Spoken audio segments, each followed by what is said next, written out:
Hey there, welcome to Brad Arrows.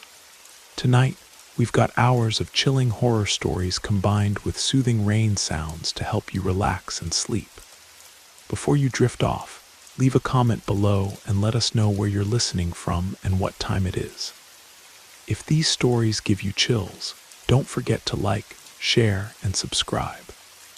Get cozy and let the fear take over. I met him on Facebook Marketplace, of all places.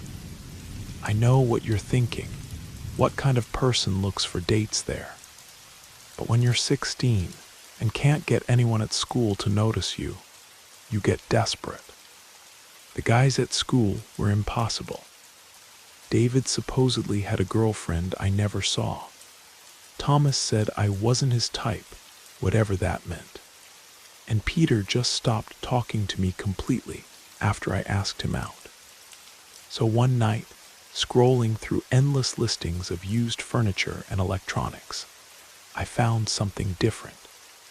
Teen guy seeking genuine connection. Male 16, looking for someone real. Hi there. I'm Max, sophomore in high school. Never really dated before, too shy, in-person lol. I run track and love gaming, especially Minecraft. Not focused on looks, want someone I can laugh with, not watch put on makeup all day. We clicked immediately. Max was funny, smart, and seemed to really get me. After a week, he sent me a beautiful silver bracelet. After 2 weeks, we were practically in love. And tonight, I was finally going to meet him. At 10 p.m., I slipped into my sister's borrowed lace underwear. At 10:30, I snuck out my window and walked the 2 miles to his house. He said his parents were away on business. We'd have privacy. When I arrived, I had to double-check the address. Instead of the nice suburban home I'd imagined based on the expensive bracelet and talk of his family's wealth, it was a rundown house with an overgrown yard and creepy garden gnomes. I knocked 3 times with the brass knocker. A light flicked on inside. "Come in," a voice called from deep within the house. Heart racing with excitement and nerves, I turned the handle and stepped inside. The living room was a disaster, papers everywhere. And on the kitchen counter sat cleaning supplies and some dirty rags. The whole place reeked of chemicals and something rotting. A little voice said I should leave, but I was too excited about finally meeting Max. "Hello," a figure emerged from the back room, but it wasn't a teenage boy. It was a tall, older man, probably in his 50s, with graying hair. Despite the house's condition, he wore pressed khakis and a clean button-down shirt. He smiled, showing yellowed teeth. "You must be Jessica. I'm Mr. Wilson, Max's father." My heart started pounding.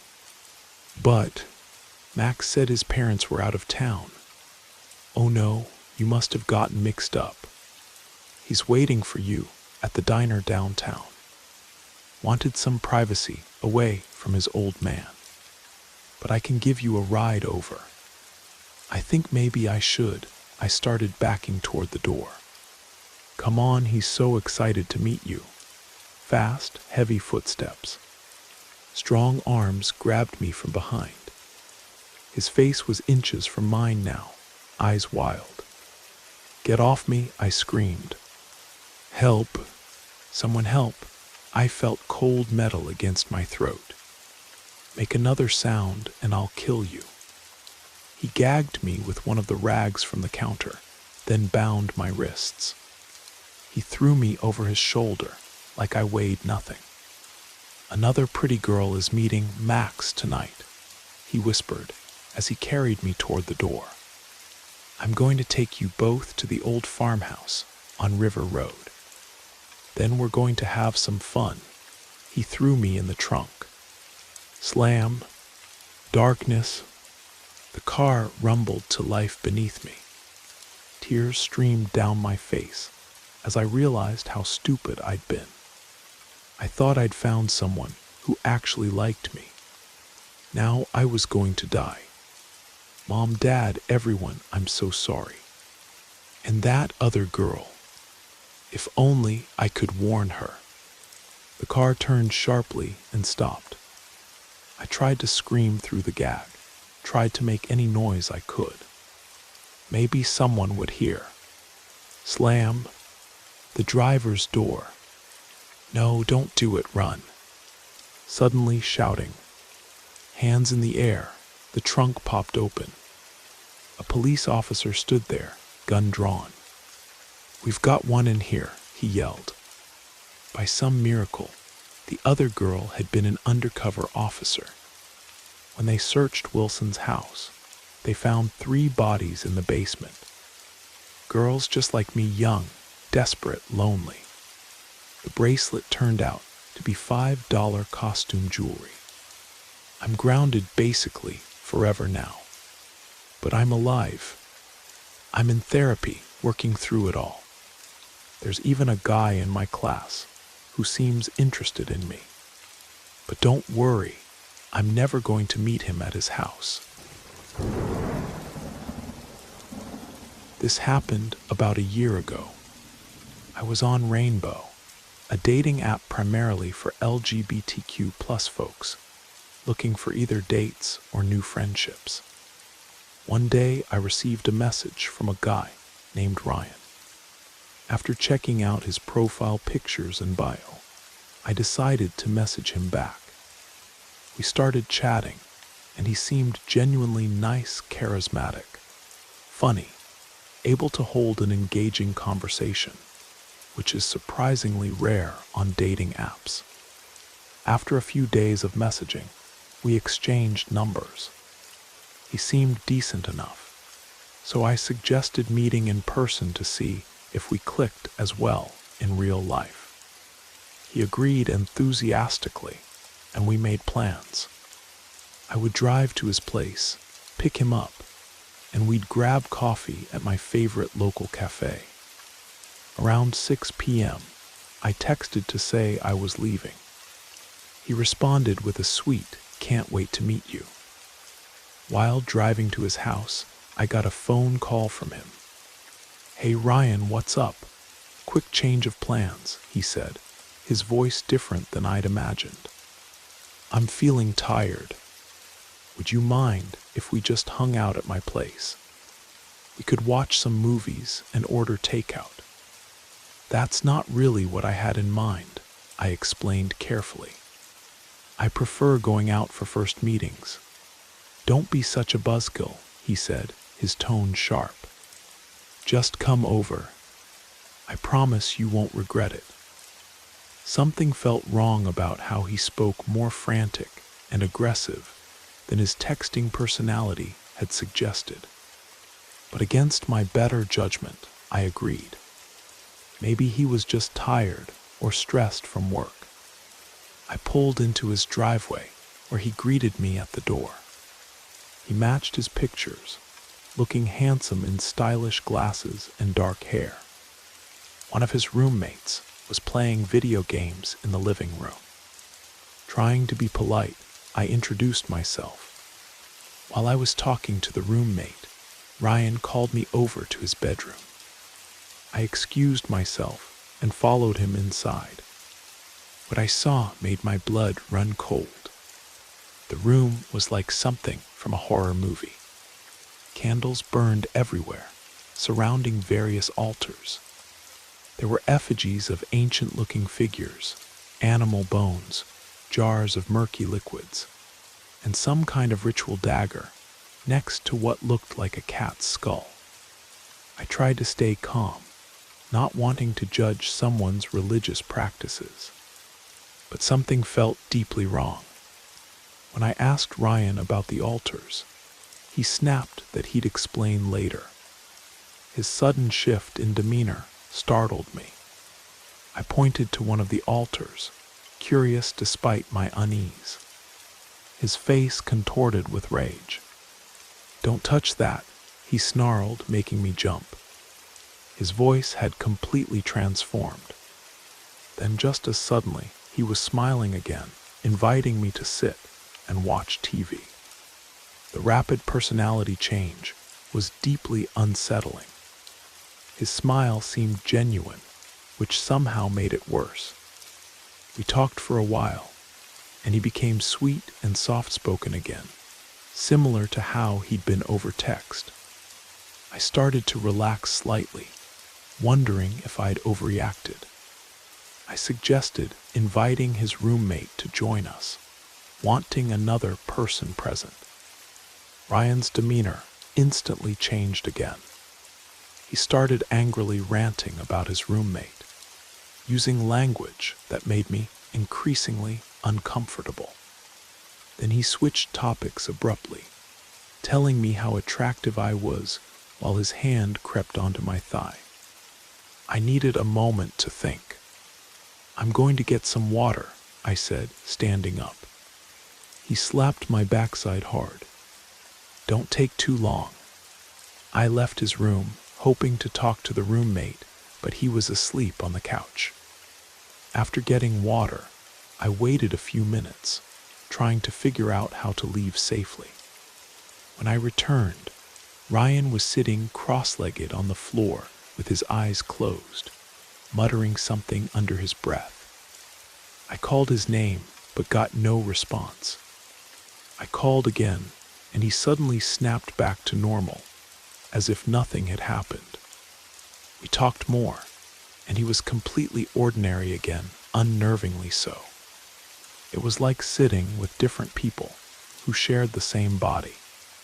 At one point, he got up to check his phone, and I tried to break the tension by playfully slapping his backside like he'd done to me. He whirled around, fist raised to strike. His face was inches from mine, eyes wide and empty. Then he grabbed my face with ice-cold hands and squeezed. "You're just so cute," he said in a patronizing tone before forcing a kiss. I felt disgusting, but was too terrified to push him away. He pulled back, smiled sweetly, and sat down as if nothing had happened. I couldn't take any more. I told him I was feeling sick and needed to leave. He got angry and tried to convince me to stay the night, but I insisted. He was clearly furious, but finally let me go. I blocked his number and dating profile as soon as I got home. I still keep my profile private now. I haven't heard from him since, but I sometimes worry he'll try to find me somehow. Whatever was going on in that room, whatever he was involved with, I'm just grateful I got out when I did. I had the privilege of working alongside one of the most extraordinary people I've ever known, a nurse named Rachel, during my time at Memorial Hospital in Phoenix. Rachel wasn't just a colleague. She was the heart and soul of our night shift, when the hospital corridors felt particularly empty and cold. Through the years we worked together, Rachel became known for her incredible ability to brighten even the darkest moments. Her genuine smile and unwavering positivity made the longest nights feel shorter, the heaviest burdens lighter. She wasn't just skilled with medical procedures. Rachel had this innate ability to connect with patients on a deeper level. You could tell she truly loved her work. Whether she was comforting a frightened patient or making a stressed colleague laugh, Rachel had this gift of making everyone feel better just by being present. Every shift, she arrived with the same positive energy, even when exhaustion was evident in her eyes. But life has its cruel twists. Rachel was diagnosed with aggressive liver cancer. The diagnosis came too late. Despite fighting with everything she had, the disease had spread too far. For the first time, The halls she once filled with light felt darker, emptier without her presence. Watching Rachel's health decline was heart-wrenching. This vibrant woman who had cared for so many others was now confined to a hospital bed herself. Yet even during her battle, she maintained her spirit, always talking about coming back to work, returning to the patients and colleagues she loved so dearly. 2 years after her diagnosis, Rachel passed away. The hospital, especially our department, was shrouded in grief. Walking into work became harder. Every corner held memories of her laugh, her voice, her presence. The night shifts felt particularly empty without her there. We kept her memory alive through stories, remembering the little things that made her special. But something happened 6 months after her death that still sends chills down my spine. It was during one of those quiet early morning shifts, between 1 and 4 a.m., when the hospital feels almost suspended in time. I was heading to the break room. Rachel and I used to meet there during our shifts, sharing stories about difficult cases or celebrating small victories. As I entered the room, I heard something familiar, a soft, melodic humming. It was a tune Rachel used to hum during long shifts, especially after difficult cases. I sat up startled. I was alone, or so I thought. The humming grew clearer, more distinct, coming from just outside the break room door. When I opened it, I saw no one. But there, at the end of the hallway, was a figure leaning against the wall, facing away from me. The figure turned, and though her face wasn't exactly Rachel's, her eyes, those kind, compassionate eyes, were unmistakable. She smiled that familiar smile that had comforted so many. She appeared almost translucent, like a photograph that's been exposed to too much light. "Rachel," I whispered, my voice cracking. She didn't speak. Instead, she gave a small, knowing smile before turning and walking away down the corridor. I followed, drawn not by fear, but by an inexplicable sense of comfort. As I walked, I noticed her figure becoming less solid with each step, like she was dissolving into the very air. "Rachel," I called again, but she continued walking, slowly fading until she disappeared completely. I stood frozen, trying to process what I'd just witnessed. When I returned to the break room, I felt oddly calm. Deep down, I knew what I'd seen was real. The next day, I nervously mentioned the experience to some colleagues. One of them, who had worked with Rachel for years, gave me a knowing look. "She always said she'd be back," they said softly. "If anyone could do it, it would be Rachel." In that moment, I realized something profound. Rachel hadn't really left us. Her spirit, her care, her love for this place and its people remained. Sometimes when the night shift feels particularly challenging, I swear I can still hear that familiar humming, reminding us that we're not alone. Whether it's just the stories we tell, the memories we keep alive, or something more mysterious, Rachel's presence still lingers in these halls. In her own way, she's still caring for us, just as she always did. After helping my father and brother quarter a large moose in the backcountry, I headed up the steep hillside first, since I had the lightest load. I figured I'd get my quarters to the ridge top, then return to help my dad with the chest cavity. The snow had just stopped falling, and as I paused to catch my breath at the summit, I noticed something strange, perfect tracks in the fresh snow with no snow inside them. Based on their size, I knew it had to be either a wolf or a mountain lion. Looking closer, I saw only pad marks with no claw impressions in front of the prints. This meant I was definitely looking at the tracks of a large mountain lion that had been watching us from less than 50 yards away as we worked on the moose. My father was still at the bottom of the hill. I had a front quarter strapped to my back and a hind quarter on the sled I was pulling, but no weapon. I knew we'd be staying together, and my dad was armed, so I hadn't brought a rifle. I was essentially a walking buffet, standing right where the cat had been just minutes before. There was no doubt it had been watching me. I calmly set down my load and made my way back to my father. He agreed I'd made the right call, even joking, "Well, at least our load will be lighter when we get back up there." I bet he helped himself to that front quarter. When we returned to the ridge, my quarters were untouched, with no additional cat tracks around them. All three of us were extremely alert during the 2-mile walk back to the truck, knowing that at any moment the lion might decide it was hungry enough to attempt an attack. We made it home safely and were able to laugh about it while processing the moose.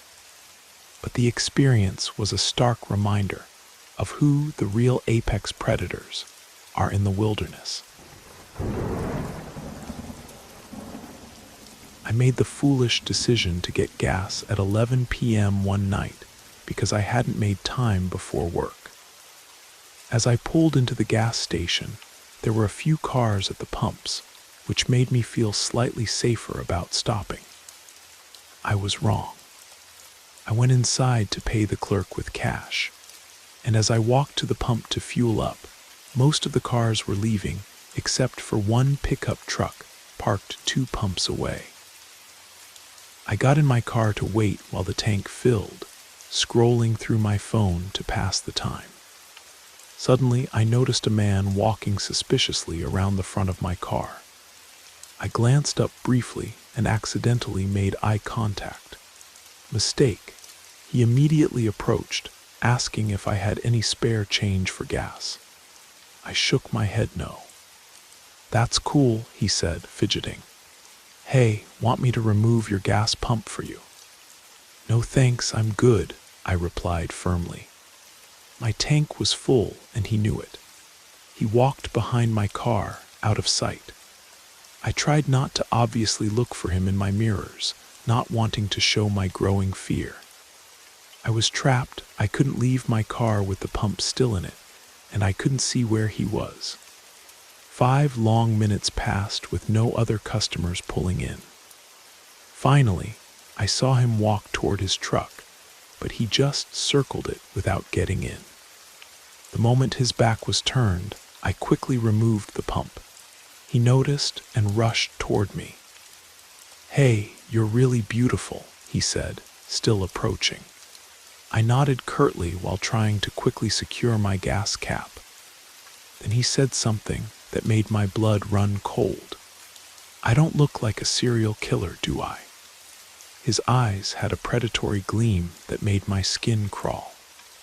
I jumped into my car and sped away. "Ladies, please avoid gas stations at night, or at least carry protection." I learned my lesson the hard way, though thankfully I got away. It could have ended much differently if I'd made other choices that night. I've been struggling with whether to share this story. It's been gnawing at my mind for weeks, and I can't shake the unsettling feeling hanging over me. I don't know if it's stress, imagination, or something more sinister, but I need to tell someone who might understand. It started 3 weeks ago when my mother suffered a sudden stroke. One minute she was cooking dinner, the next she collapsed. My father and I rushed her to St. Mary's Hospital, where she was admitted to the ICU. Those first few days were a blur of worry, hospital gowns, antiseptic smells, and endless beeping machines. The hospital was overcrowded. with an oppressive atmosphere that made everything feel worse. But after a week, my mother began improving. The doctors were cautiously optimistic, though they emphasized she'd need extensive rehabilitation to regain her strength and motor skills. We were relieved, grateful even. But that's when things started getting strange. When we brought her home, an uncomfortable feeling settled over the house. Nothing obvious at first, just a persistent sense that something was wrong. That night, after getting my mother settled, I heard it, a dull thud from the living room, followed by something scraping across the floor. The house was silent, except for the refrigerator's hum. The sound came again, louder. Heart pounding, I grabbed my phone's flashlight and investigated. Everything looked normal, but the air felt unnaturally cold. I tried to rationalize it, the house settling, maybe the wind. But things escalated over the next few nights. The scraping sound became a nightly occurrence, seemingly coming from the kitchen, like something heavy being dragged across the floor. But each morning, nothing was out of place. Then I noticed the curtains. Every morning, the living room curtains I'd carefully closed were wide open, though all windows remained locked. The TV remote would vanish, only to appear in bizarre places like inside the refrigerator. My phone would be completely drained by morning, even when fully charged at bedtime. My mother was still recovering and could barely walk. She couldn't be doing these things. I tried to rationalize it, but the house felt increasingly oppressive, like something was watching us. The final straw came a few nights ago.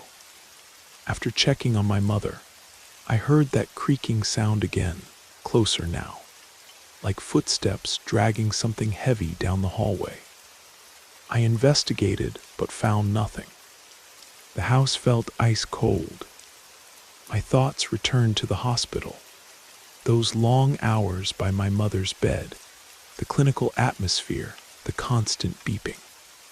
The feeling was similar to what I'd felt there. Could something have followed us home? The hospital was old, built in the early 1900s. There were rumors about hauntings, stories of restless spirits. I dismissed them as gossip, but now I wondered if something had attached itself to us. When I told my father about the strange occurrences, he dismissed it as stress. But the next morning, my mother's bedroom door, which I'd firmly closed the night before, stood wide open.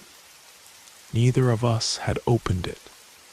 The incidents have become more frequent. I catch glimpses of shadows that vanish when I turn to look.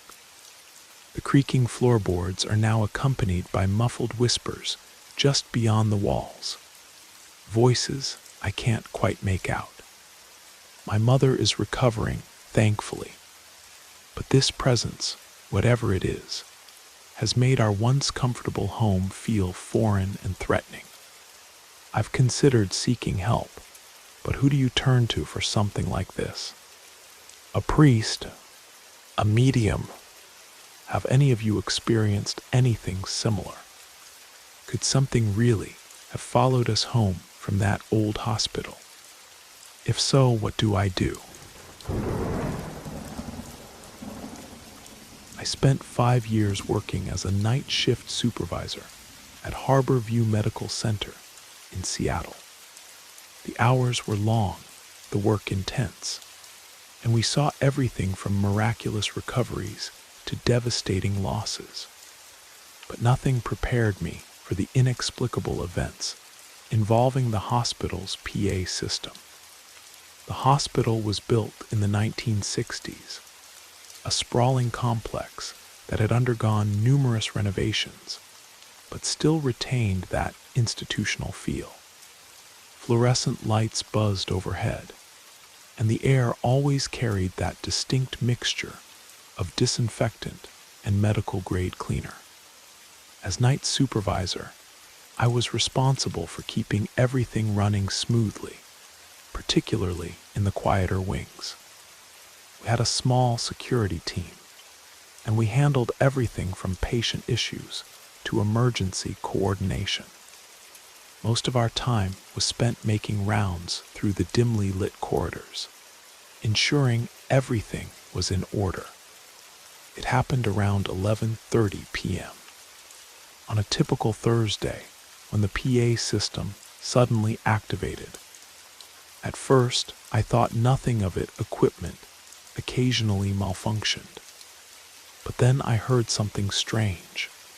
Heavy, rhythmic breathing coming through the speakers, as if someone was standing right there, breathing into the microphone. I rushed to the control room where Tom, our technician, sat looking confused. "It wasn't me," he said, checking the equipment. "There's no reason it should have activated." The breathing continued, growing louder and more frantic. Then it was joined by something else, the distinct sound of medical monitors beeping in an irregular pattern. The noise was so pervasive, so inexplicable that we had to act. I instructed Tom to run diagnostics, but nothing seemed wrong with the system. The sounds persisted for several minutes, then stopped abruptly. Just as we thought it was over, it started again, but different this time.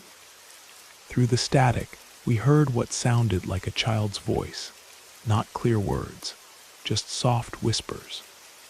I immediately checked the pediatric ward, but it was secure, all children accounted for and sleeping. Then the system changed again. Now it was playing what sounded like a phone conversation, clear as day. This was impossible. To use the PA, you had to dial *77, which disabled the phone line. You couldn't make an outbound call while connected to the system. I called the front desk to verify no one was using the PA. The receptionist confirmed that no one had accessed it. Back in the control room, Tom looked increasingly unnerved as the conversation continued playing in loops. We could hear snippets of muffled words, laughter, movement, like we were listening to a gathering of people that couldn't possibly be there. No phones in the hospital were active, yet this phantom conversation played for hours. The sound didn't stop until around 6 a.m., just as the night shift was ending.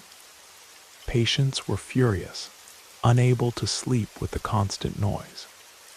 When the maintenance technician arrived to check the system, he accused us of playing a prank. But the diagnostics showed nothing wrong, no malfunctions, no explanation for what had happened.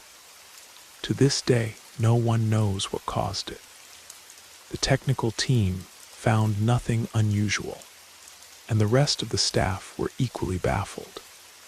I couldn't shake the feeling that it wasn't just a malfunction. Something about it felt otherworldly. I've worked in many hospitals over the years and seen plenty of strange things, but nothing quite like this. I left that hospital a few months later, tired of the increasingly unsettling atmosphere. But I still wonder about that night, about the conversation no one should have been able to hear, and the eerie sounds that came through the PA system. Sometimes I think it's better not to know. So if you find yourself working nights in an old hospital, remember, the strangest things often happen in the quietest hours, and sometimes there's no logical explanation at all. This story begins when I was 12, diving into the world of puppy love and awkward first romantic encounters. I was labeled the flirt of the class, though no one really understood what that meant. I just happened to be liked by several boys. This only made my already low self-esteem plummet further. I was overly friendly back then, because when you're young, insecure, and often contemplating dark thoughts, you tend to overcompensate. This meant I was close to the class outcasts, from the anime enthusiasts who ran through hallways to the socially anxious ones. One of these guys was Tommy. We'd have long conversations about video games and YouTube channels. You know the type. He was socially awkward, but seemed harmless, though he had certain concerning tendencies hidden behind his well-put-together appearance. On the last day of classes, he confessed his attraction and asked if I'd date him. Feeling bad and letting my people-pleasing nature take over, I said yes, even though every instinct screamed no. It was casual and awkward. I treated it like a friendship with a label. There were warning signs, like him tracking my location through messages, but I dismissed them. Eventually, I ended it. The whole thing felt wrong, and I thought 6 months was enough to justify breaking it off. After all, we were 13, who took relationships seriously at that age. Apparently, he did. He considered us meant to be, because we'd been childhood friends, and he clung to that. He began messaging constantly, following me at school, even to the bathroom, and showing up at my house unannounced. I was alarmed by how quickly he'd arrive after I got home. Was he following me? Still trying to be nice, I thought I could turn this into a friendship. He made it clear that wasn't an option. He'd pick fights with anyone I liked, and once grabbed my arm while I was with friends, only stopping when they intervened. After we moved, he'd still appear at my doorstep uninvited. I was young, confused, and scared, while others blamed me for leading him on or engaging with him at all. He used needing closure as an excuse to talk to me, a pattern that would continue. I started looking over my shoulder constantly, changing my routes, making sure I was always with friends, and ducking past his classroom to avoid being followed. Every doorbell ring made me freeze. I became anxious about leaving the house, fearing he was waiting. When he realized this, he complained to our guidance counselor, who pulled me from class for an ambush closure conversation, where he talked about everything except closure. My mother later confronted the counselor about this inappropriate intervention. The situation improved slightly, but his presence still loomed. He'd stare at me, and his friends acted strangely around me. Then we got a new exchange student, Katie, who everyone said looked just like me. We became close friends, and discovered he'd mistaken her for me during her first week, even messaging her romantically. We started playing with this, having her walk down hallways before me. To our surprise, this caught his attention. He'd stop her, then leave confused when I appeared behind her. It gave us brief moments to escape while he processed what happened. Katie and I eventually started dating surprise. I was gay all along. He took personal offense to this, making weird comments about it. He still left notes on my desk regularly, increasing my anxiety. I changed schools, thinking that would end it.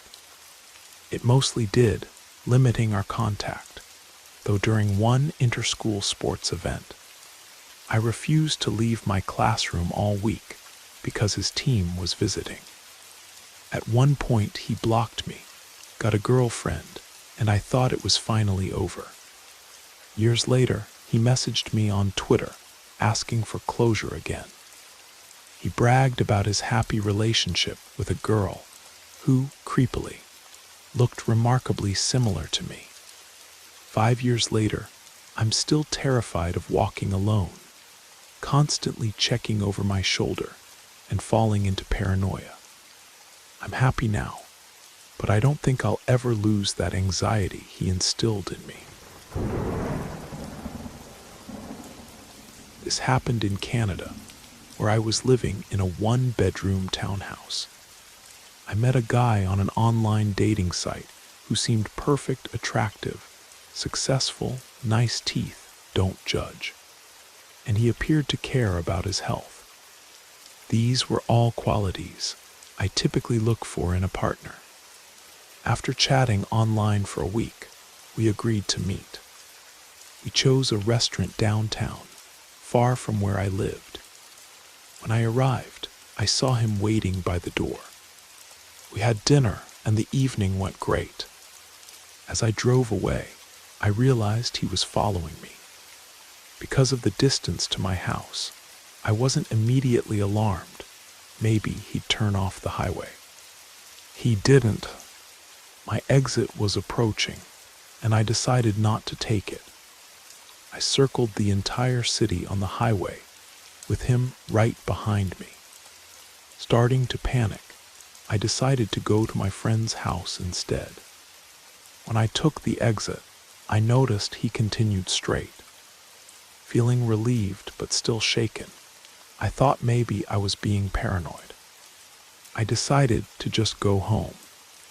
I got home, showered, and was getting ready for bed when I started wondering if I'd overreacted. Should I message him and ask if he was following me? As I began typing, he sent me a picture of my car outside my house. My heart nearly stopped.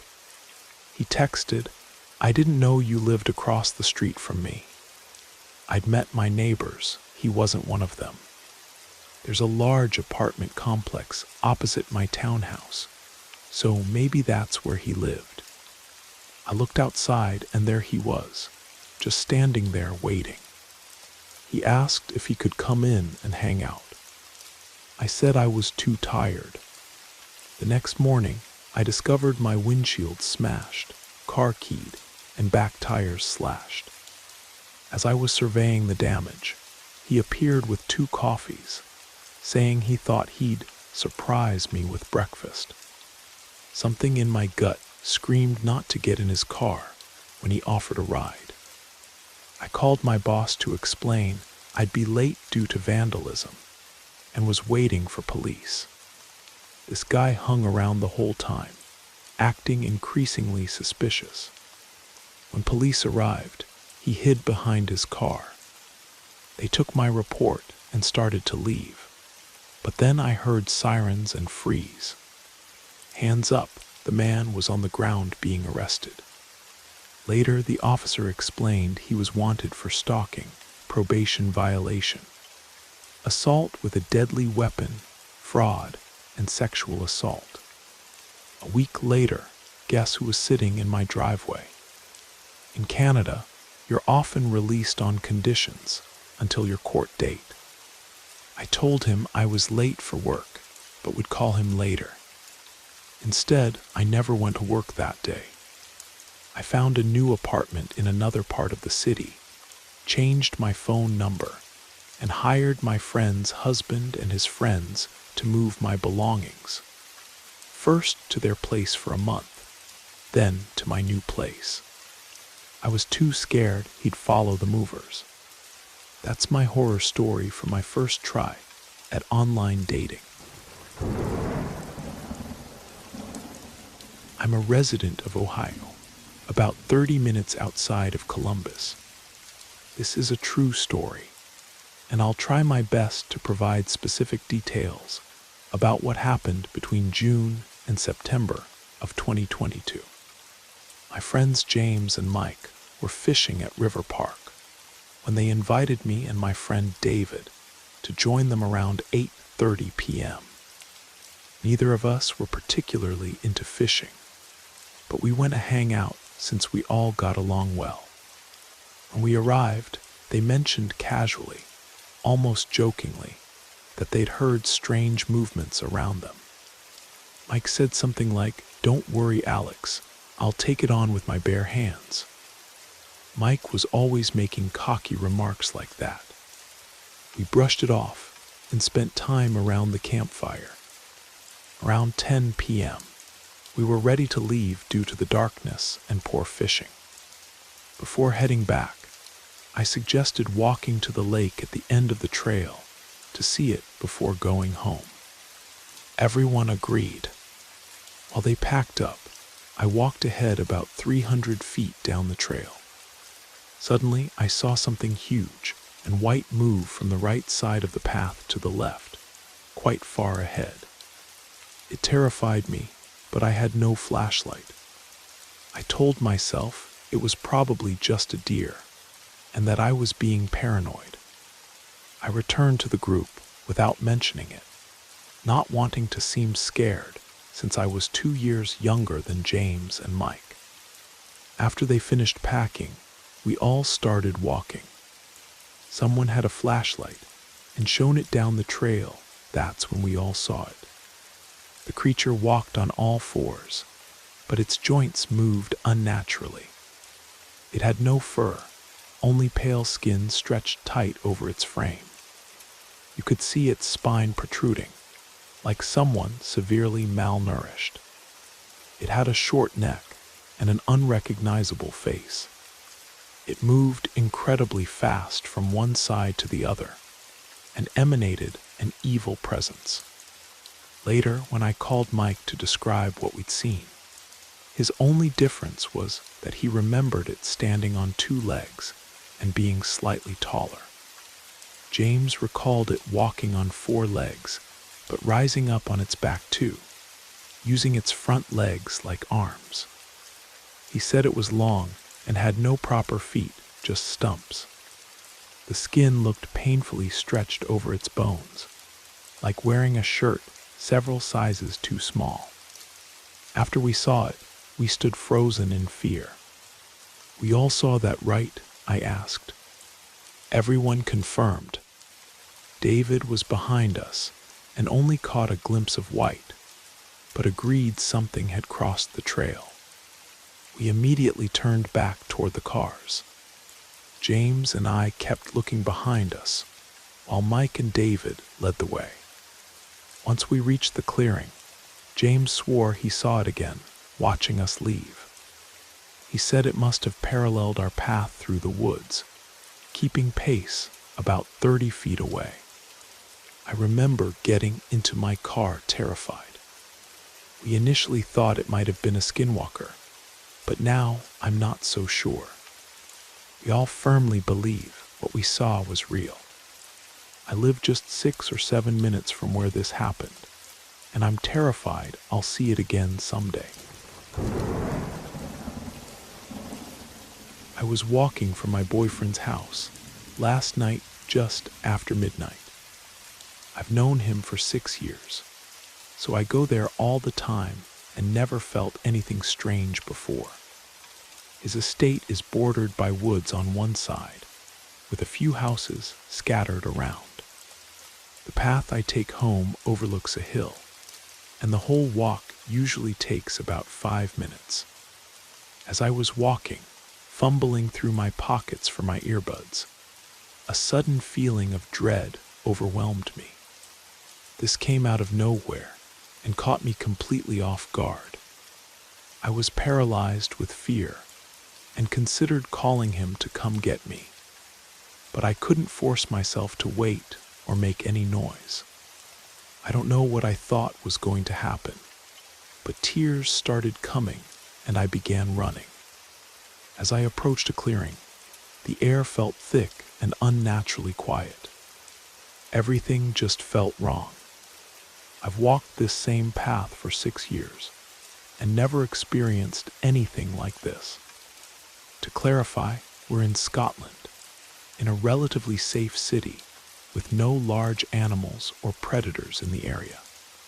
I'm not sure if this even belongs here, but I would like to hear others' thoughts. I still feel deeply unsettled about the experience. friend Jessica told me this bizarre story about her roommate Ashley's Tinder date. Ashley had been chatting with this guy named Marcus from another city for about 2 weeks. They seemed to hit it off pretty well through text, so they arranged to meet at her condo downtown. From the moment Marcus arrived, something felt off about him. He had this unsettling way of making inappropriate jokes and flirting that made Ashley deeply uncomfortable. At one point, he told her how beautiful her green eyes were, but then added that they would look much more striking if she gained 100 pounds, because the extra fat would make them pop more. The comment made her skin crawl.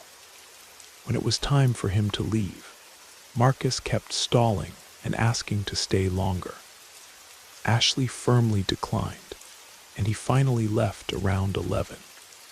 But 30 minutes later, he was back at her door, claiming he had missed the last subway home. Despite her better judgment, she reluctantly agreed to let him crash on the living room couch, making sure to lock her bedroom door before going to bed.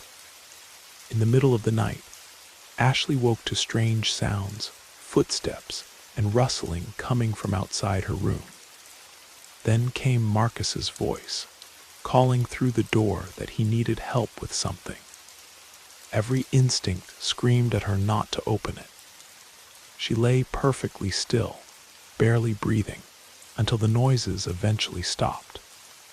When morning finally came, Ashley cautiously emerged from her room. Marcus was gone, but what she found in her bathroom made her blood run cold. Every surface was meticulously covered in aluminum foil. The walls, the mirror, the shower curtain. Even the toilet seat had been wrapped in a shimmering metallic skin. She later found out he had brought several rolls with him in his backpack. The incident left Ashley deeply shaken. These days, she always insists on meeting matches in public places first and trusting her gut when something feels wrong. You never truly know someone from just texting. Some people keep their strangest sides well hidden until you meet them face to face. I ended up at a karaoke speed dating event with my friend Rachel. During one of the breaks, she excitedly pointed out a guy she had just met. "I think I found someone," she gushed, her eyes sparkling. "His name is Nathan." I followed her gesture to where a tall figure leaned against the neon-lit bar. He wore an expensive black suit and a peculiar silver ring that caught the light. Something about him seemed off, but I couldn't quite place it. "He said he works at Morgan Stanley," Rachel continued dreamily. "And he told me I was the most beautiful woman here." I frowned.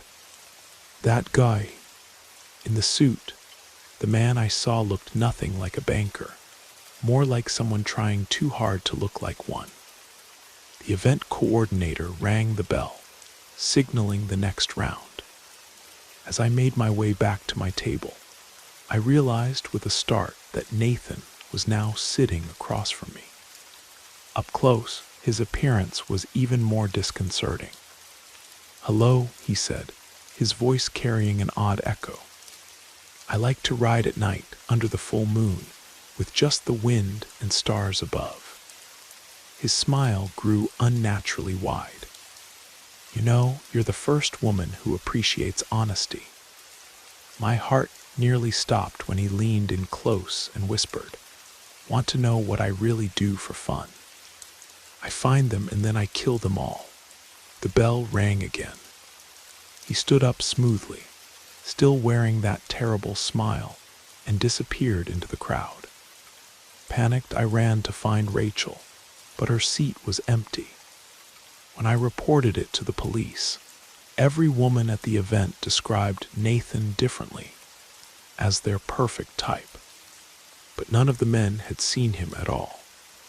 They found Rachel's body, A week later in the woods, on a concrete drainage pipe nearby, someone had used her blood to paint a crude landscape under the moonlight. I still remember his last words to me. Sometimes I wonder if I was the only one who saw him for what he really was. Looking back, I can't believe how naive I was when I first started using Tinder. One of my early matches was with a guy named Oliver.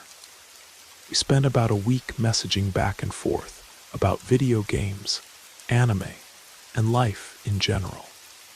When he asked to meet up, I made my first huge mistake. I gave him my address.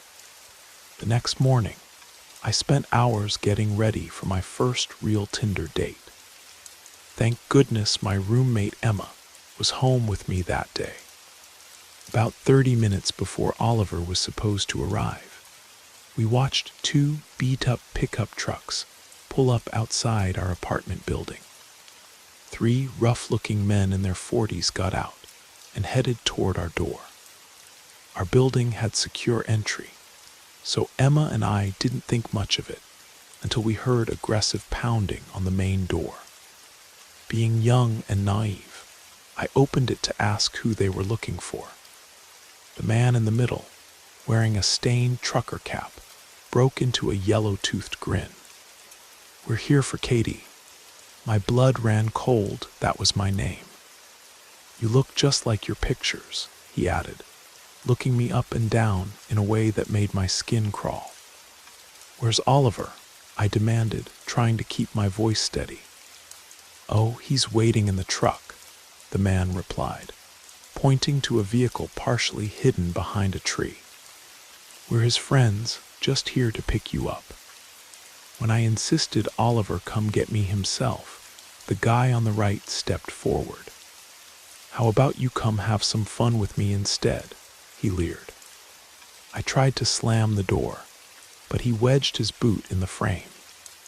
"If not me, then my buddies here would love to show you a good time."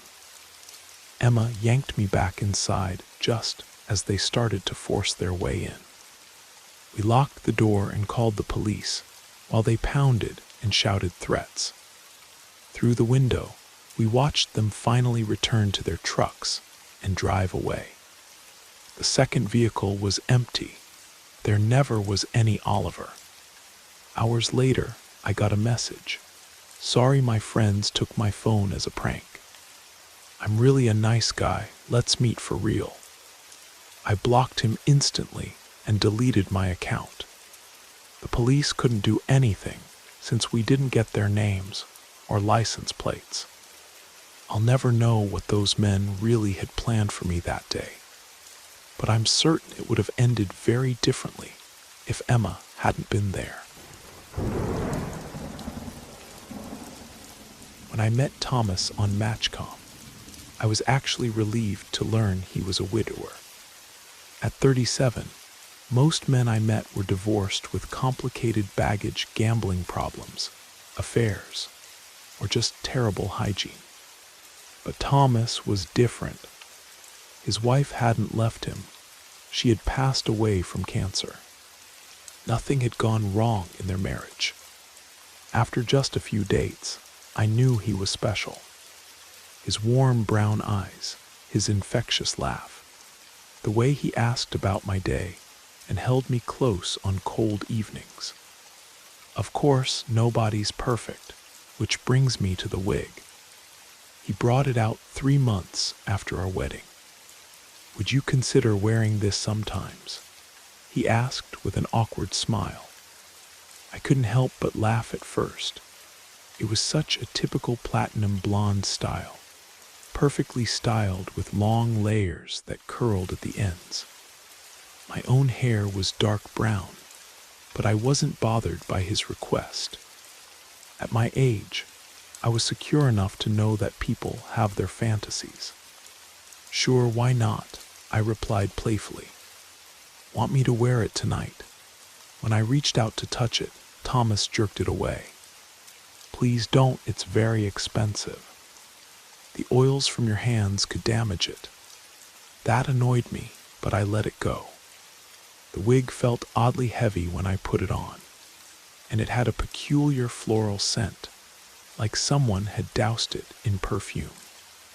But what followed was the most passionate night we'd ever shared. Almost too passionate. It bothered me that things were so much more intense with the wig. Soon Thomas was asking me to wear it more often, not just during intimate moments, but while cooking dinner or watching TV. He would get visibly disappointed when I took it off. One day, while adjusting it in the bathroom mirror, I noticed something disturbing about the cap.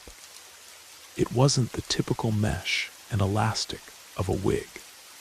The texture was strange, almost organic. That's when I decided to investigate. Hidden in the attic, I found their wedding album. His first wife had the exact same hair as the wig. Not just the same style and color, but identical in every way. That's when the horrible truth hit me. I confronted Thomas that night. "You made me wear a wig made from your dead wife's hair." The look on his face confirmed my worst fears. Before I could run, he grabbed me from behind, forcing the wig onto my head while chanting something in a language I didn't understand. Everything went black. When I awoke, my hair was blonde. There's a bloody seam along my scalp, but otherwise I look perfect. I understand everything now. I am who I was meant to become. When Thomas calls me by his first wife's name, I smile. I am happy now. I am complete. A year ago, I matched with a guy named Lucas on Grindr. I was a college freshman, just looking to meet new people. Lucas seemed kind and charismatic, something rare to find on dating apps. After chatting for a few days, we exchanged numbers and planned to meet. I drove to pick him up, and he asked if we could quickly stop by his place to check on his pet. When we arrived at his apartment complex, I was greeted by his roommate playing video games in the living room. Lucas beckoned me to follow him to his bedroom. What I saw inside made my blood run cold. The room was illuminated by dozens of black candles, their flames casting dancing shadows on the walls. Altars were scattered everywhere, adorned with disturbing artifacts, animal bones, mysterious liquids in jars, and what appeared to be ritual daggers. One altar on the floor held a glass container of yellowish liquid, surrounded by small animal skulls. Another displayed a doll with its eyes sewn shut and hands removed, encircled by burning candles. The air was thick with incense and something else, something ancient and wrong. Part of me screamed to run, but I didn't want to seem judgmental about someone's religious practices. When I asked about one of the altars, Lucas's entire demeanor changed. His face contorted with rage as he snarled at me not to touch anything. Then, in the blink of an eye, his anger vanished, replaced by an unnervingly genuine smile. We sat down to watch a show, but I kept noticing him closing his eyes and silently mouthing words I couldn't understand. When he went to get drinks, I declined everything, not trusting anything in this place. His mood swung wildly between sweet and aggressive, especially when I suggested inviting his roommate to join us. At one point, he grabbed my face with ice-cold hands and forced a kiss.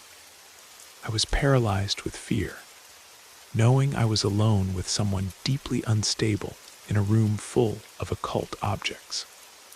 When I finally gathered the courage to leave, claiming illness, he tried to convince me to stay the night.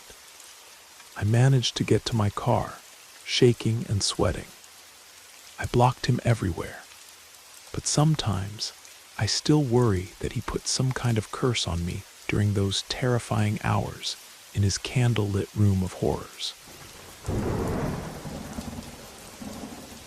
I met Ryan at a cozy coffee shop downtown. We had an amazing first date that started with dinner and ended up at a karaoke bar. He seemed perfect, charming, funny, and genuinely interested in my life. When he suggested we go tubing down the river for our second date, I was excited. We parked his blue truck at the end point and took my car to the starting location. He offered to keep my car key safe with his in his pocket. The afternoon was wonderful sunny skies, cool water, and great conversation. But when we reached the end, Ryan's face fell. He claimed he had lost my key in the river.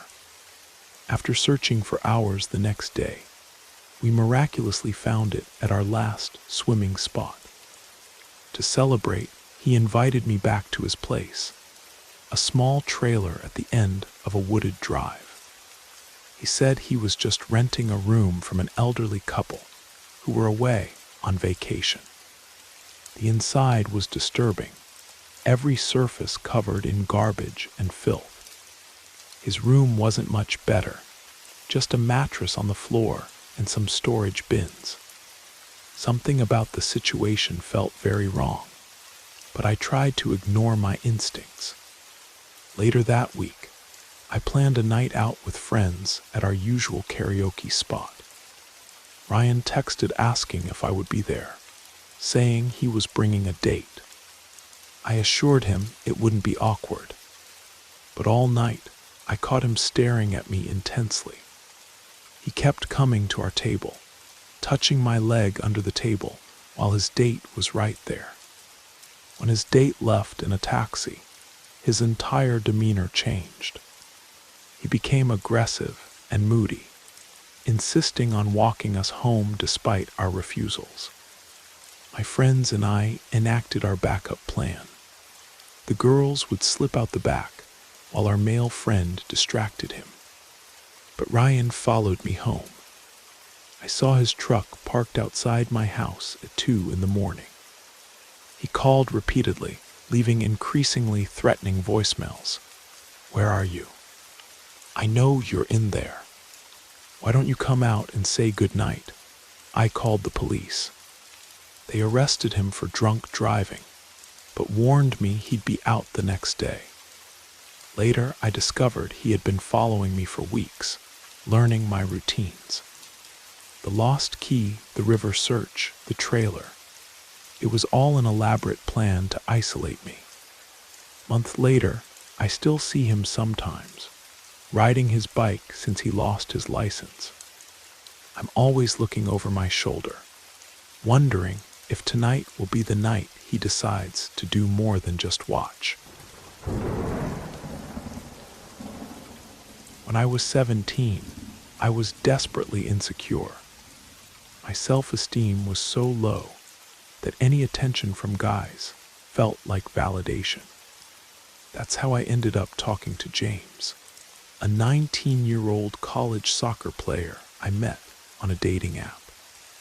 James was everything I thought I wanted: athletic, charming, and incredibly attentive. He had piercing blue eyes and a dazzling smile in his photos. He would message me constantly, always there when I felt lonely or scared in my empty apartment. After a month of talking, he started asking for pictures. Not just selfies, he wanted photos of me in my underwear. I was too insecure to send anything revealing, but I did send some in my bra. He would respond with overwhelming compliments, telling me how sexy and beautiful I was. I fell for every word.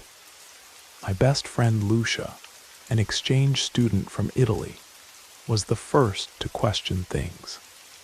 "Have you ever video chatted with him?" she asked while we were in choir class.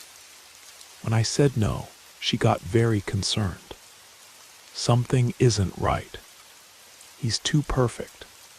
I started pushing James to video chat or send current photos. He always had excuses. Finally, after hours of arguing, he gave me a different name to look up on Facebook. What I found made me sick. He was 25, not 19. Everything he had told me was a lie. When I stopped responding, he became obsessive.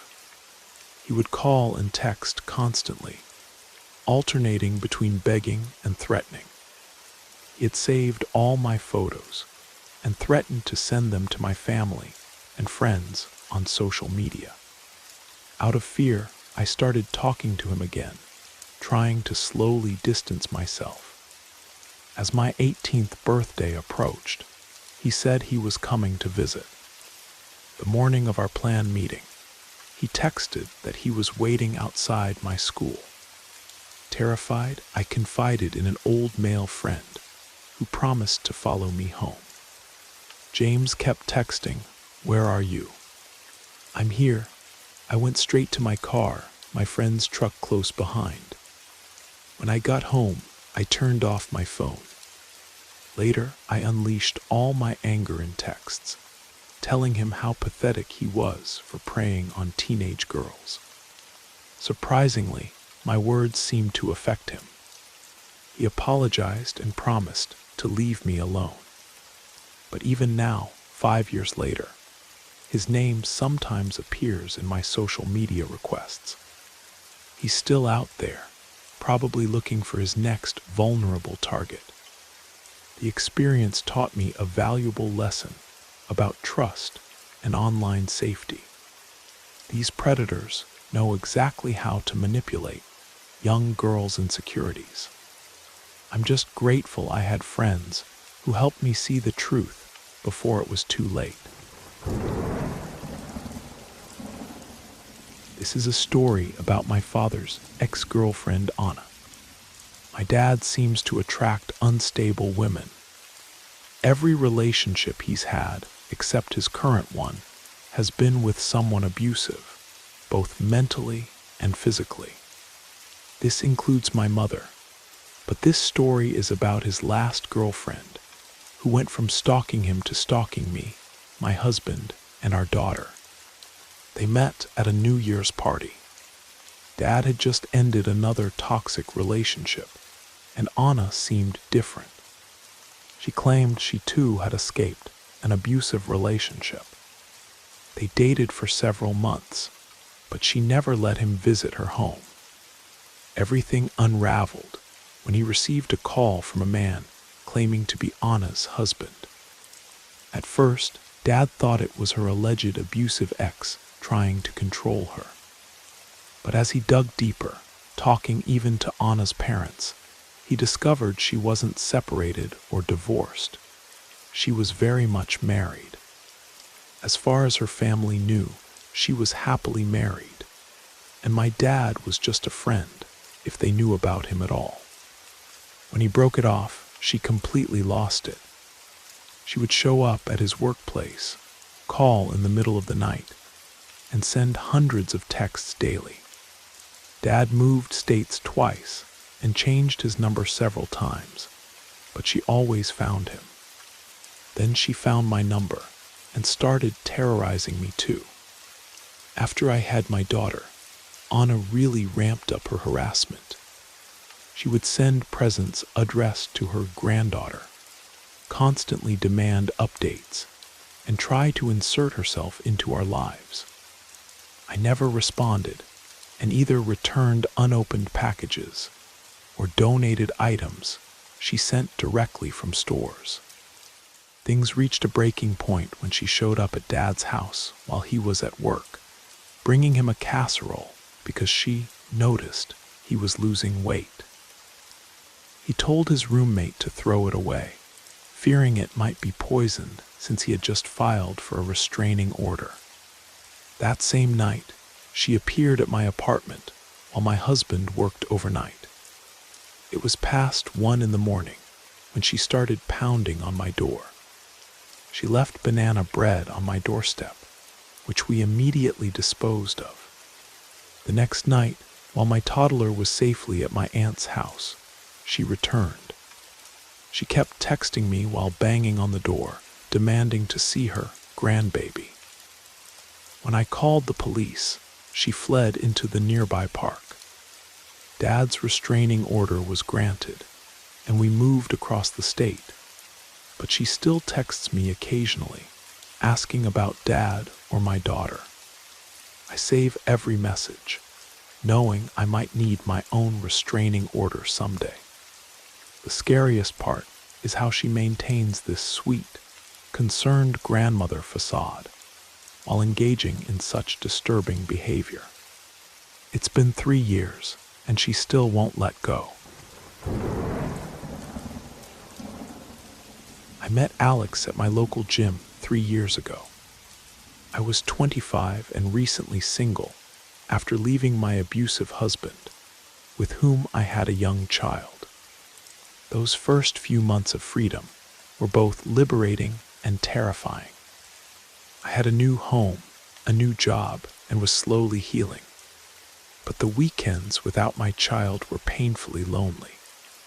That's when I discovered dating apps. The attention felt intoxicating after years of being torn down. Alex seemed different from other matches. He was charming but not overly polished, funny but not trying too hard. We shared interests in craft beer and hiking, and his sense of humor clicked with mine.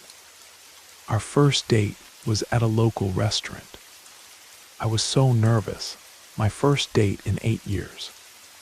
The initial awkwardness melted away after a few drinks, and we ended up at a karaoke bar. He claimed he hated karaoke, but I convinced him to join me.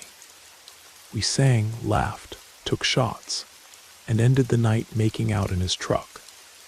For our second date, we went river tubing. He kept my car key with his in his pocket, promising to drive me back to my car afterward. Hours later, he claimed he had lost my key in the river. We spent the next day searching, miraculously finding it at our last swimming spot. To celebrate, he invited me to his place, a trailer down a long, wooded driveway. He said he rented a room from an elderly couple who were conveniently on vacation. The inside was filthy, with garbage everywhere and a mattress on the floor. We had sex, but something felt off. The spark was gone, replaced by creeping unease. A week later, he showed up at the same karaoke bar where I was out with friends. He brought a date, but couldn't keep his eyes off me. His hand found my thigh under the table, while his date was right there. After she left in a taxi, his entire demeanor changed. He became aggressive, insisting on walking us home.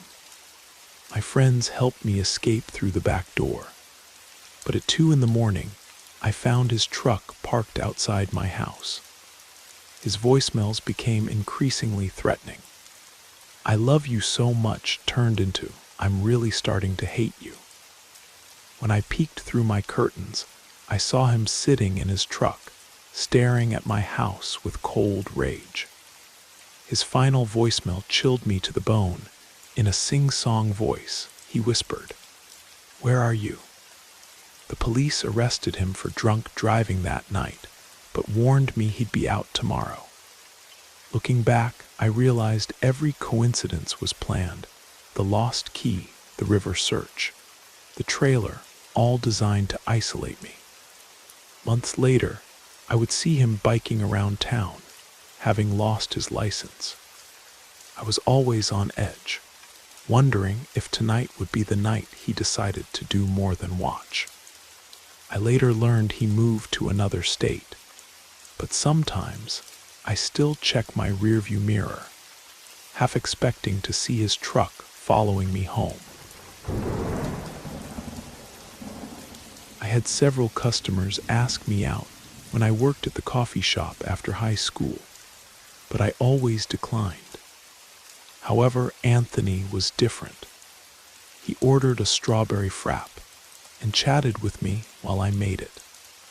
When he asked for my number, I initially said no, but he got back in line 20 minutes later and ordered another drink. I bought two because I wanted an excuse to talk to you again, he said with a charming smile. I thought it was sweet, so I gave him my number. We started texting that night and made plans for dinner the next day. He worked at a bookstore and invited me to visit him before our date. During our walk, he abruptly asked if this was just going to be a fling. I was put off by his forwardness, but somehow he recovered, and I still agreed to dinner at his house. He gave me flowers when I arrived, which seemed promising. We played drinking games with his roommate Jack, who turned out to be great company. But when Jack and I were laughing together, Anthony suddenly snapped, asking why Jack didn't just take me out instead. The evening got worse from there.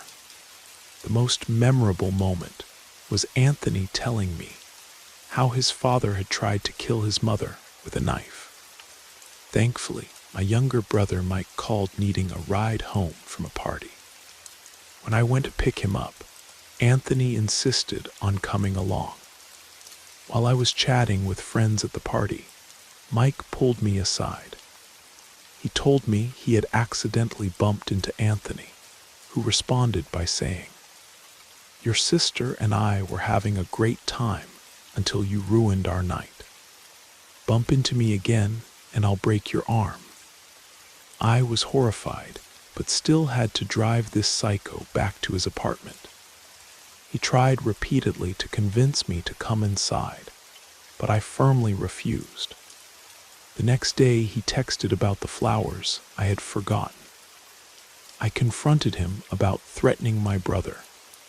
He tried to play it off as a joke, saying Mike had misunderstood. But my brother's judgment meant everything to me. Mike was only 17, but already 6'2" and built like an athlete. If he said someone was dangerous, I believed him. I told Anthony, "My brother thinks you're garbage, and I trust his judgment completely. Never contact me again." Sometimes the people who love us can see danger more clearly than we can ourselves. When I was 19, I matched with Kevin on Tinder. We didn't get off to a great start, but I had no idea how bad things would get. At first, he just seemed rude and pushy, nothing worth writing about. But after I made it clear I wasn't interested, his messages took a disturbing turn. He started threatening to stalk, assault, and murder me. He described in horrific detail how he would gouge out my eyes and violate my corpse. What disturbed me most was his fixation on strangling me and watching the life leave my eyes. Somehow, he found my home address 3 hours away from the city we were in. I lived at my father's house then, and part of me almost wanted to see how badly it would turn out for Kevin if he showed up there. I warned my dad and gave him Kevin's picture. I also took screenshots of everything he sent me. Being a young woman with no idea if this man would actually try to find me, I called the police. They looked at the messages and said it constituted terroristic threats, but admitted there wasn't much they could do unless he actually showed up. They visited his workplace, listed in his bio, but he refused to speak with them. The petty revenge part began when I found his Facebook profile. Never put your workplace on all your social media if you're going to threaten people. I found several of his family members and sent them screenshots of his messages, along with an explanation of what happened. Days later, I received a message from Kevin's mother. She apologized profusely and told me They were driving from 3 states away to confront him. She asked me not to warn him, and I happily agreed. But the pro-revenge came years later. When Kevin probably thought he was in the clear, something reminded me of what he had done. I decided it was time for real consequences. I made a Facebook post with his picture, bio, and all the screenshots, warning women in our area about him. I asked people to share it. 2 days later, Facebook took it down, but not before it had been shared 3,000 times. The screenshots had made their way to his company's Facebook page. They were flooded with messages about Kevin's behavior. Through the company's female employees who messaged me, I learned what happened next. Kevin was called into a meeting with his boss, HR, and the CEO, a woman who took these threats very seriously. Within 48 hours of my post, Kevin was fired and escorted off the premises by armed security. He had worked there for 4 years, his first job out of college. Now he had a massive gap in his resume and no chance of a recommendation. I don't know what became of him, though I did get a message from his grandmother telling me what I did was illegal. Kevin got what he deserved. Maybe next time he'll think twice before threatening to murder women who reject him. I was dating a guy twice my age, who I met at the grocery store where I worked. Michael had a side job at a mortuary where he would pick up bodies on call, transport them, complete paperwork, and place them in cold storage. I thought what he did was admirable. Someone has to handle these difficult tasks, and death is such a sensitive subject. He portrayed himself as a compassionate person who wanted to help families through their hardest moments. The mortuary also handled funeral services, so they had small chapel rooms with chairs and an office. One night we were supposed to meet up, and he asked me to come to the mortuary. It was nearly midnight, and no one else was there.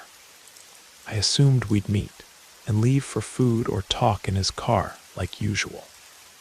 Instead, he wanted me to come inside. He showed me around the little rooms and the office. It was eerily quiet, like being in a horror game. Then he told me to wait while he left the room. After a few minutes, he texted telling me to come into a room I hadn't seen yet. It was the preparation room, where they get bodies ready for cold storage. There was a body just lying there in the open on a gurney. I froze in the doorway, not expecting to see this. Michael thought it was funny while I tried to process the shock. He wanted me to look at it. It was an elderly woman. I'd seen plenty of graphic content online, so I tried to convince myself this wasn't as disturbing as it could be.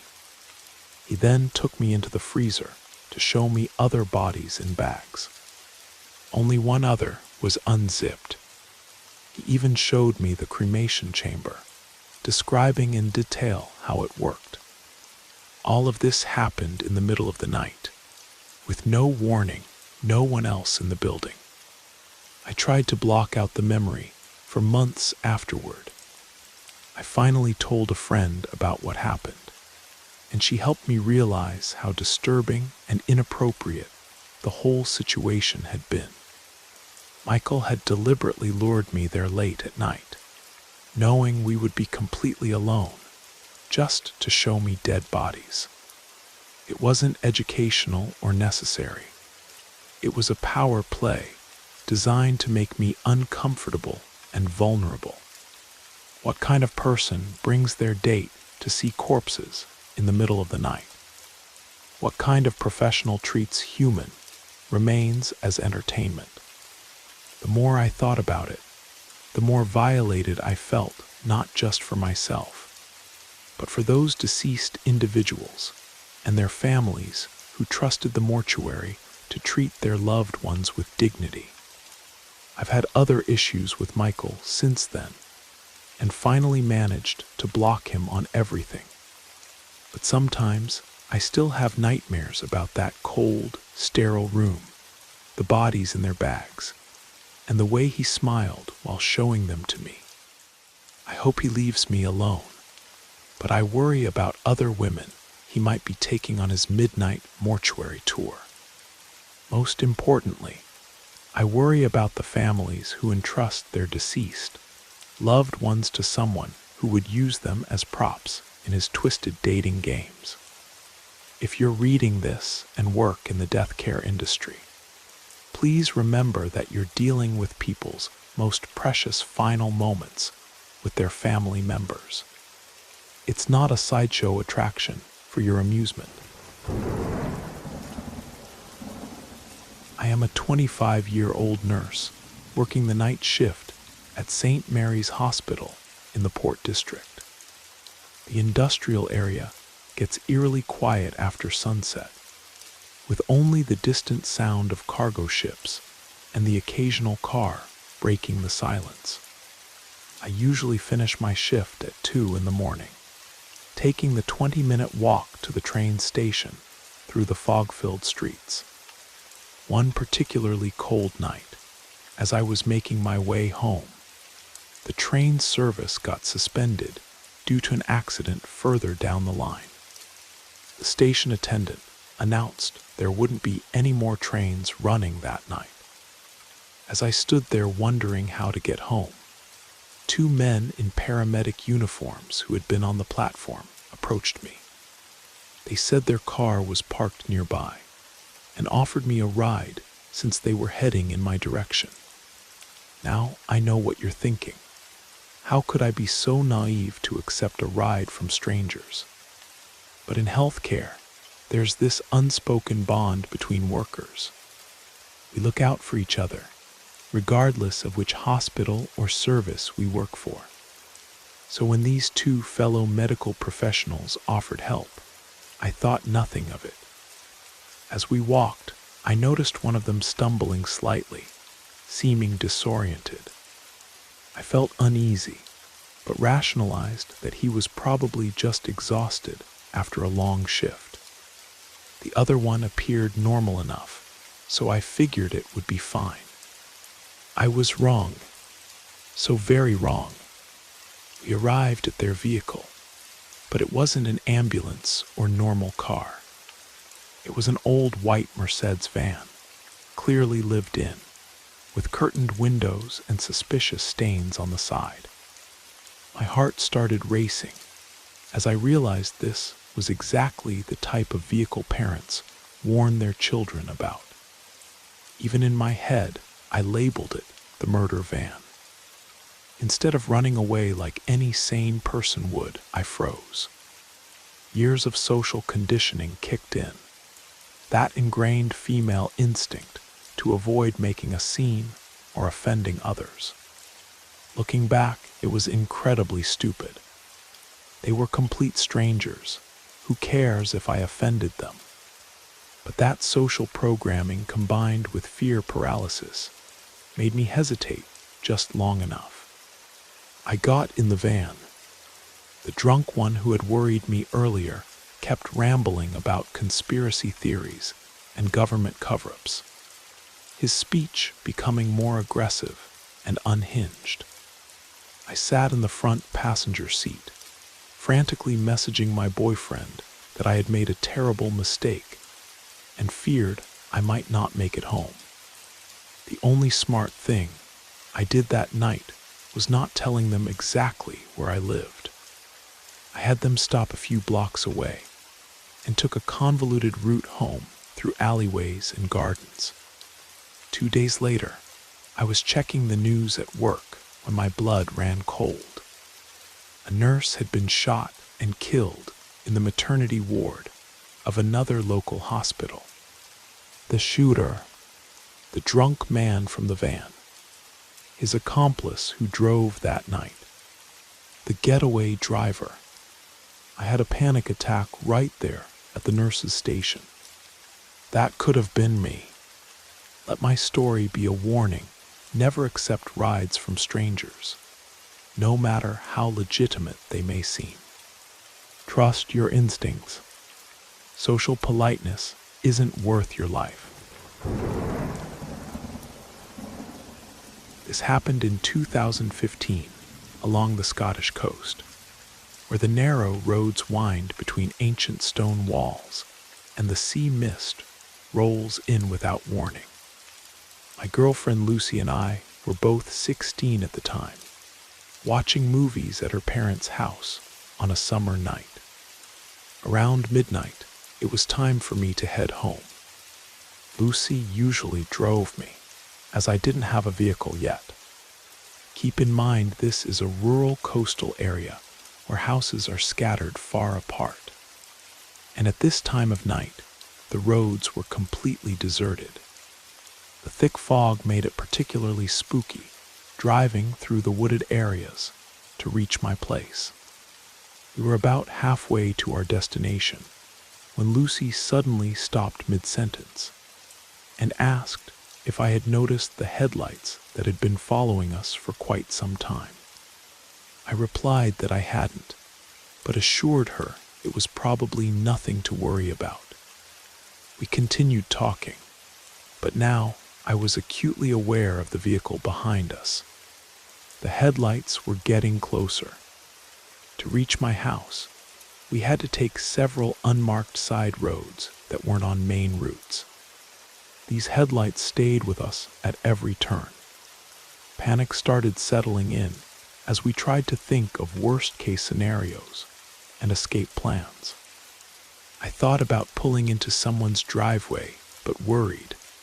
What if no one was home?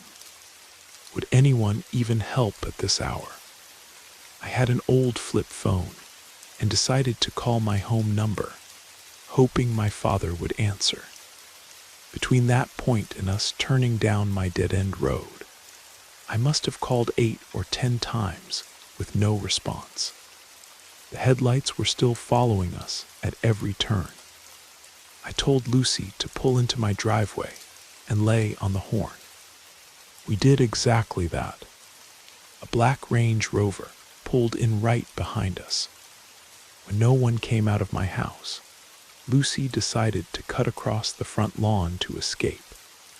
As we turned around, the Range Rover cut us off. That's when I got a good look at the driver, probably 50 or 60 years old, wire-rimmed glasses, smoking a cigarette. Our eyes met, and he gave me the most disturbing grin I've ever seen. I was gathering courage to confront him when my father finally ran out the front door. The Range Rover sped away into the fog. We barely slept that night. Lucy stayed over, and we reported the incident with the best description we could give. Nothing ever came of it. Many years later, I still think about what might have happened if my father hadn't appeared when he did. Local folklore tells of mysterious disappearances along these coastal roads, especially in the fog. Whether those stories are true or not, I'll never forget that man's sinister grin or the way he stalked us through the night.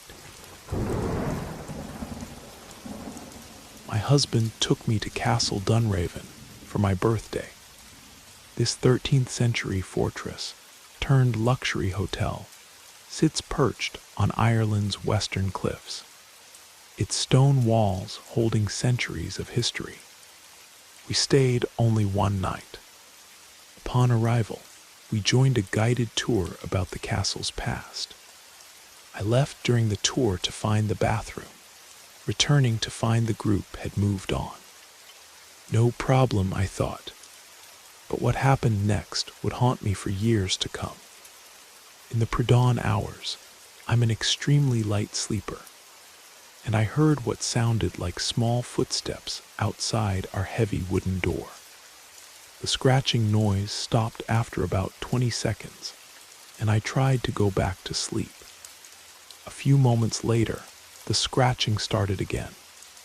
I sat up in bed, thoroughly unnerved because to reach our room, you had to go through a corridor where our room was located. And furthermore, you needed a key card to get through the first door. So it wasn't like someone could just walk up to our door. The scratching was loud and seemed to come from the bottom part of the door, and you could tell it was coming from right outside. I woke my husband up and asked if he could hear the scratching on the door. The scratching stopped the second he woke up. He thought I was imagining things and laughed it off, saying it was probably other guests in the hallway.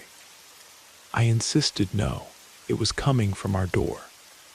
I said I was adamant it was the door, because I got close enough to know it was the door.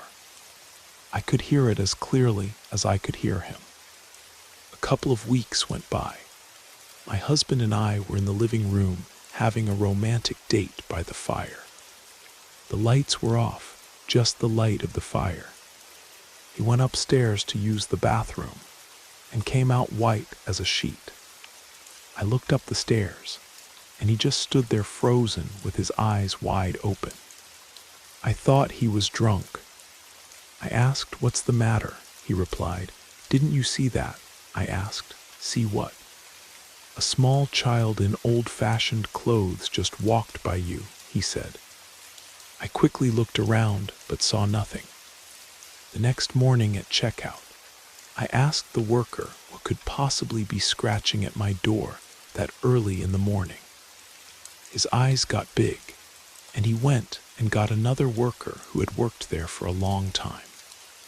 I told him everything, and he said it was the ghost of a young girl who died there in the 1700s. She often wakes guests at dawn, scratching at their doors, perhaps seeking help that never came during her final hours. My husband spoke up. "Oh yeah, you were in the bathroom when the guide talked about her during the tour. They say she appears in the hallways wearing the same clothes she died in." I nearly choked my husband out. The workers told me how much the child's spirit loved us guests, but it was so nice to hear that from someone who had actually seen her. Years later, whenever I tell this story, I still get chills remembering those small, desperate scratches at our door. What was she trying to tell us? What help was she seeking after all these centuries? Some questions, I suppose, are better left unanswered in the misty halls of Castle Dunraven. I was standing in our cottage kitchen cooking dinner one night, about 8 months pregnant at the time. My husband had to work about 2 hours away from our home on this particular day. Our cottage sat at the edge of a dense forest, with the nearest neighbor nearly a mile away. As I was cooking, our 2 German shepherds, Max and Luna, suddenly became alert. The hair on their backs raised as they started growling and barking. Well, next thing I know, someone is knocking at our door. I went to answer the door, and our dogs stepped in front of me protectively as soon as I opened it. I had to hold them back by their collars. There was a man standing on our porch. I asked, "Can I help you?" The man then said, "We're here to pick up the sofa and chairs." After he said that, I looked in the driveway and saw a small van no bigger than a Honda Civic out there. I immediately replied, "There's no furniture here for anyone to pick up." The man then said aggressively, "I told you we're here to pick up the sofa and chairs." Mind you, this whole time I'm having to hold back both dogs by their collars. They knew something wasn't right, and so did I. I then said firmly, "Sir, there's nothing here for you, so please leave." You could tell the man was getting increasingly nervous about the dogs because he kept backing up. The 2 shepherds were large and intimidating, their growls growing deeper by the second. He turned around and walked to his car. I could see there were multiple people in that vehicle as well. I let go of the dog's collars, and they stood on the porch growling the entire time, watching his every move. When the man got into his car, they all sat there for about 10 minutes. My dogs never moved from their protective stance. Luna kept her eyes fixed on the vehicle, while Max patrolled the porch perimeter, both of them growling continuously. By this time, I had grabbed our shotgun that we kept by the door. By the time they drove off, the dogs came back inside with me and wouldn't leave my side. I called my husband in a panic, because what if they tried to come back? He said he was about 15 minutes away from the house, and that he was driving as fast as he could.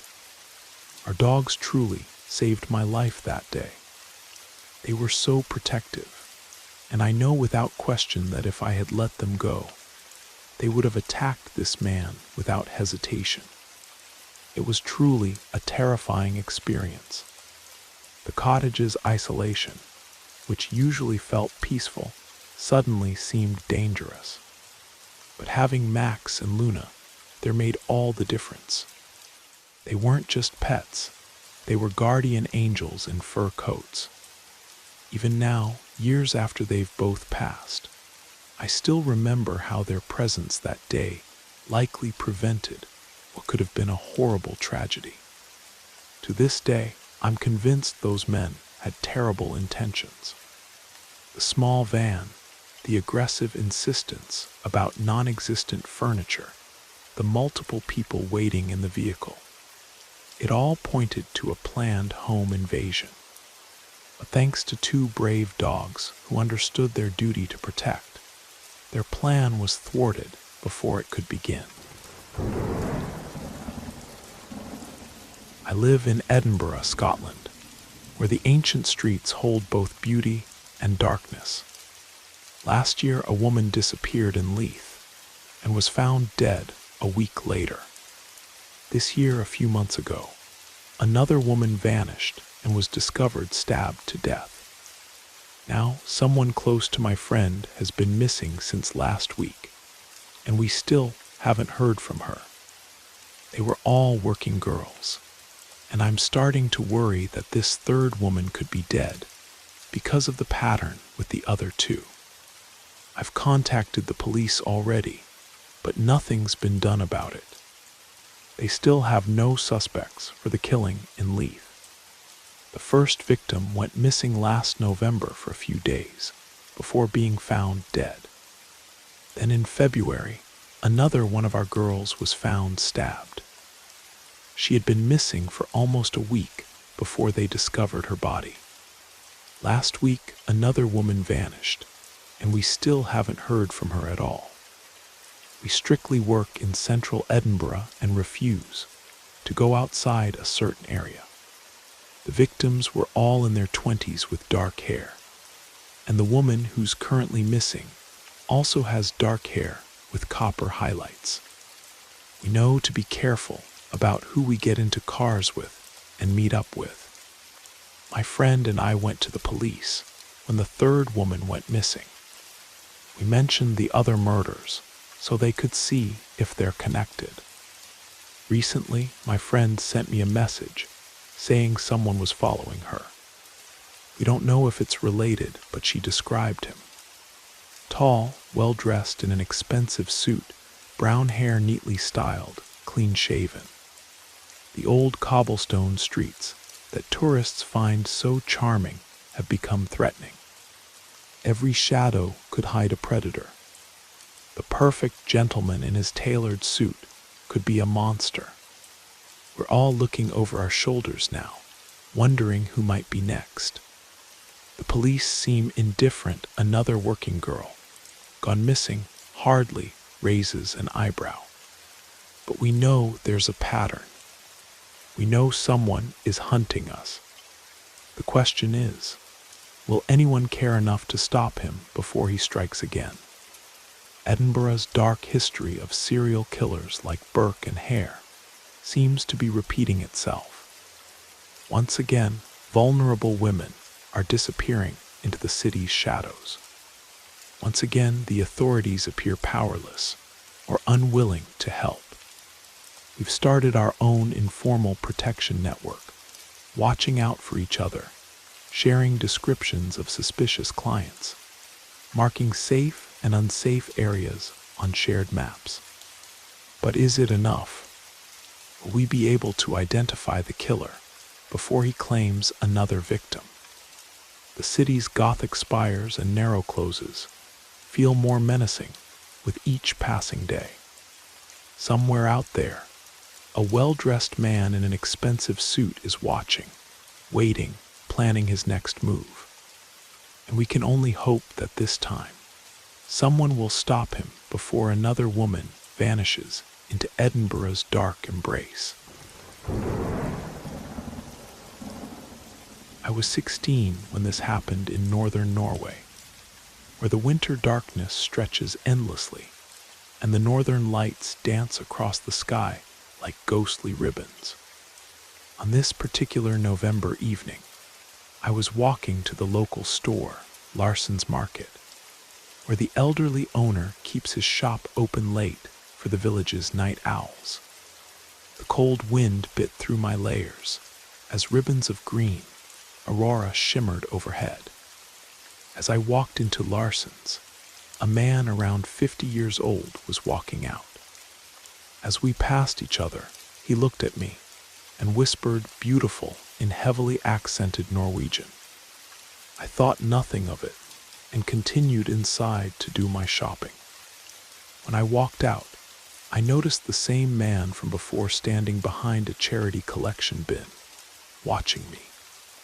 He was sitting on his bicycle, his silhouette dark against the shifting lights above. The streets were deserted, and I still had a 10-minute walk ahead of me.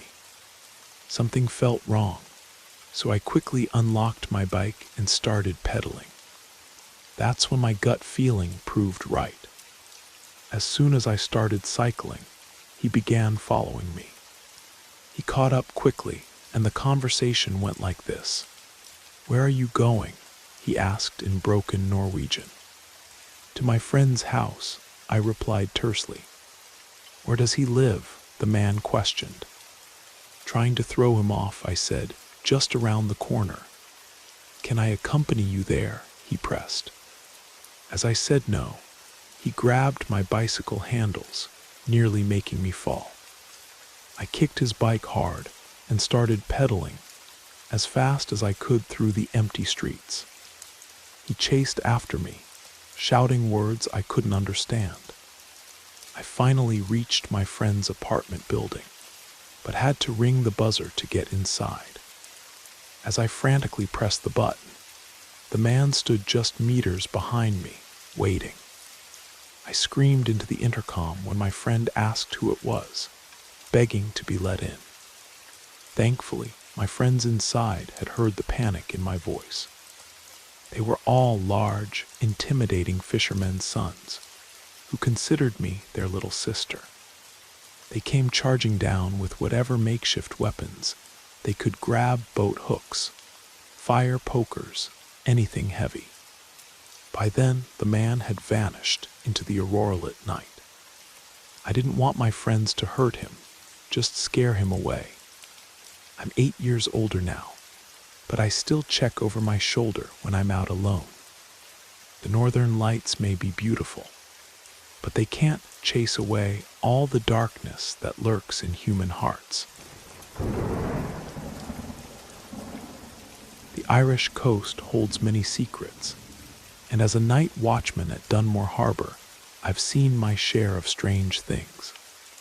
But nothing compares to what happened that misty dawn in March. I was doing my usual rounds, checking the fishing boats and storage units, when the fog rolled in thick from the sea. It was the kind of morning where the lighthouse beam looked solid enough to touch, and the foghorn's mournful call seemed to come from everywhere and nowhere at once.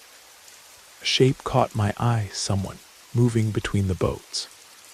Given the early hour and the weather, This was unusual enough to warrant investigation. As I approached, I noticed the figure was oddly still, just standing there in the mist. My torch beam cut through the fog, illuminating an elderly man in what looked like old-fashioned fishing gear. He stood motionless, staring at one particular boat, the Mary Rose. I called out, asking if he needed help. He turned slowly, and I saw his face was weathered like old leather, his eyes reflecting my torch light like a cat's. He spoke in a thick local accent I could barely understand, asking about his boat. But the Mary Rose wasn't his. I knew every vessel in this harbor, and she belonged to young Patrick Murphy. The old man became agitated, insisting it was his boat, that he'd built her with his own hands 50 years ago. I tried explaining that wasn't possible, but he grew increasingly distressed. Then he said something that chilled me to the bone. She went down in the storm of '73. I went down with her, but now she's back and I've come to claim her. Before I could respond, the fog thickened suddenly, impossibly dense.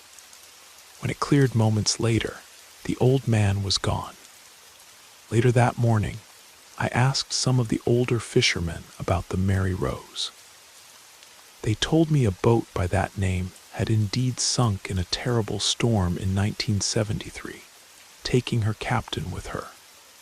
The young Murphy had named his new boat after that lost vessel, not knowing its history.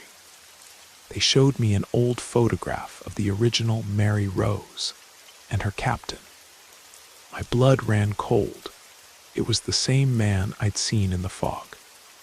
The harbor master later found old records showing the original Mary Rose had been built by hand by her captain over 50 years before she sank. Some say on foggy mornings, you can still see an old fisherman checking the boats at Dunmore Harbor.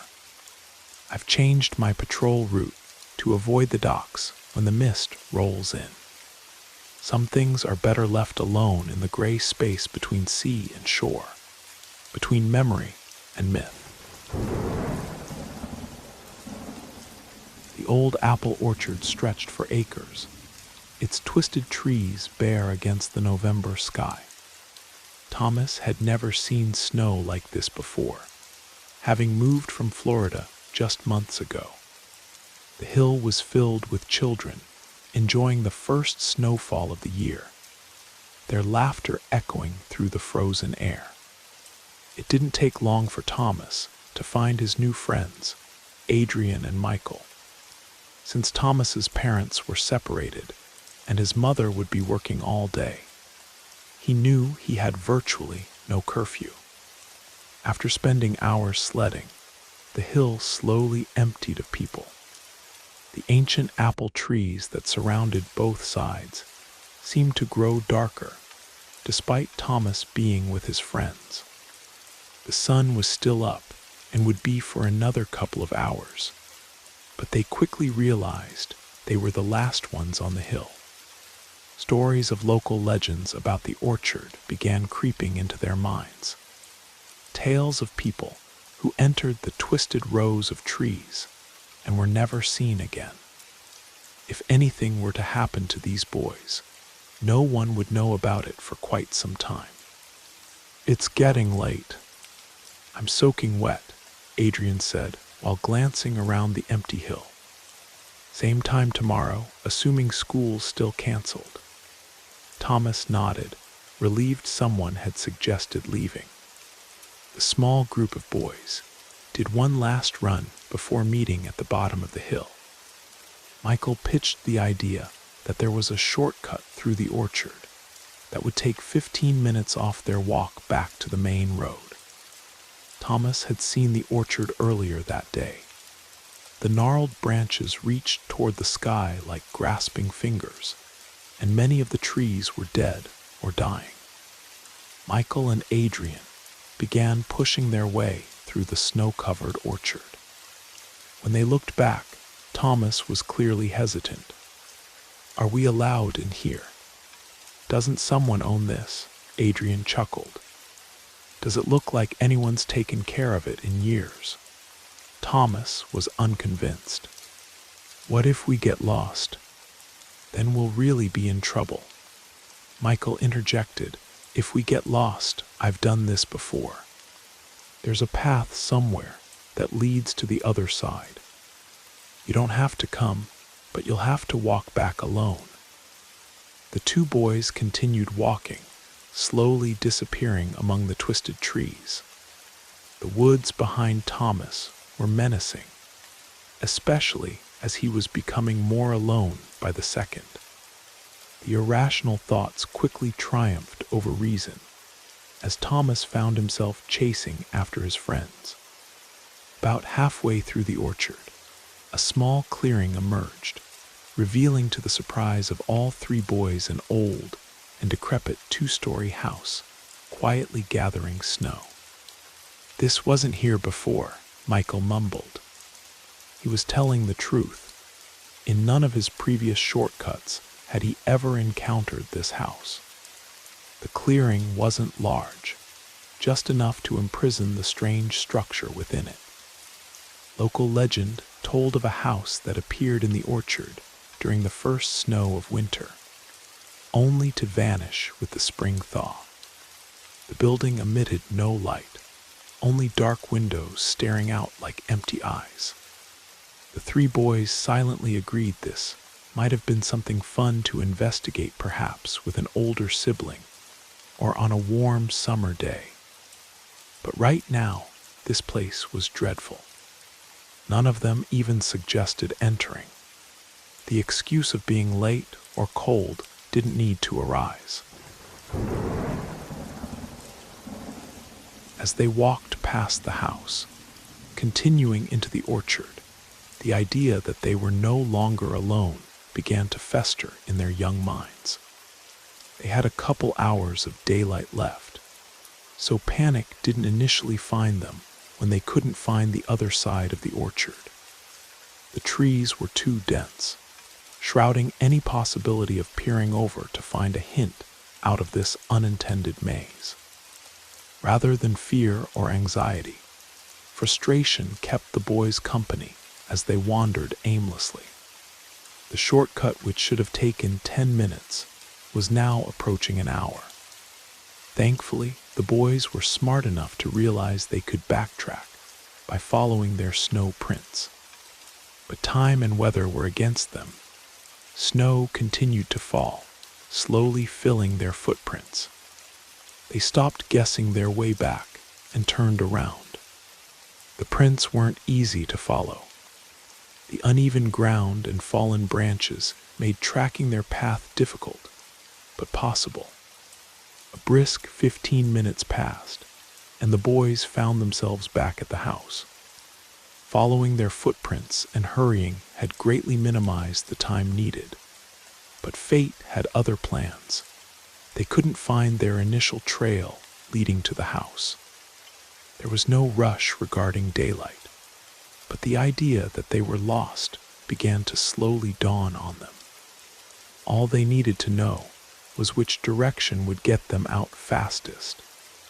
If they could just glance over the trees from the second story of the house, they'd know in seconds. The front of the house looked empty, its windows boarded, and what remained of the front door chained shut. A sigh of relief came across the boys. They could say with probability that no one was inside. But this made their plan more difficult. Circling the house, Adrian shouted, "Guys, come here." Thomas and Michael ran over to find him trying to lift a storm cellar door, struggling with the weight of ice and snow. With their combined effort, they managed to open it, revealing dark stairs leading into the basement. The stairs didn't descend too deeply, but the sun was on the wrong side of the house to properly illuminate the space. Inside, the basement was filled with ancient farm equipment and mysterious items, that seemed to belong to another century. While Adrian and Michael examined old tools, Thomas noticed something unusual.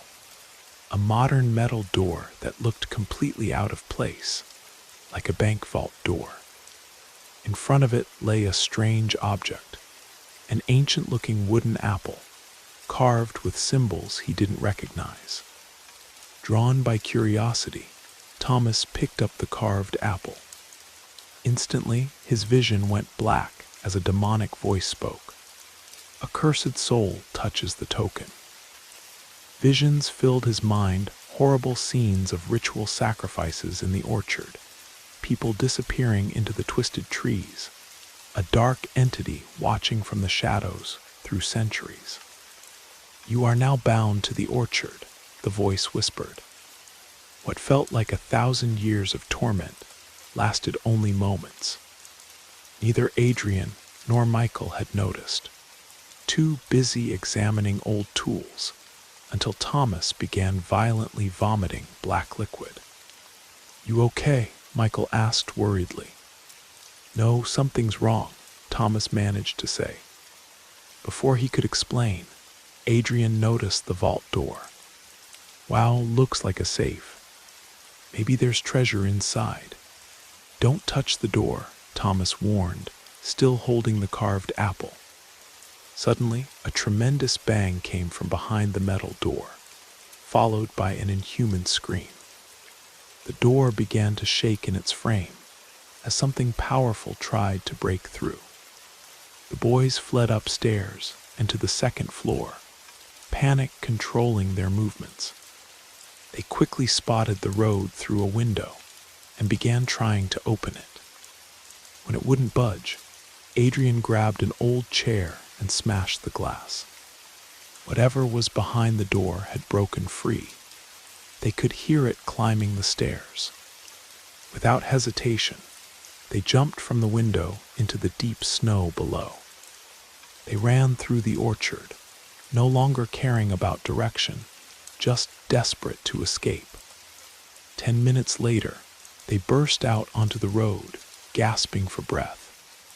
None of them were sure what was in the basement or if it followed them, but they didn't wait to find out. They ran until they reached populated streets.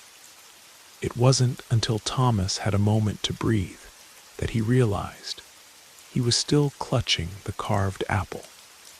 He thought he'd left it in the basement, but here it was, its symbol seeming to shift in the fading light.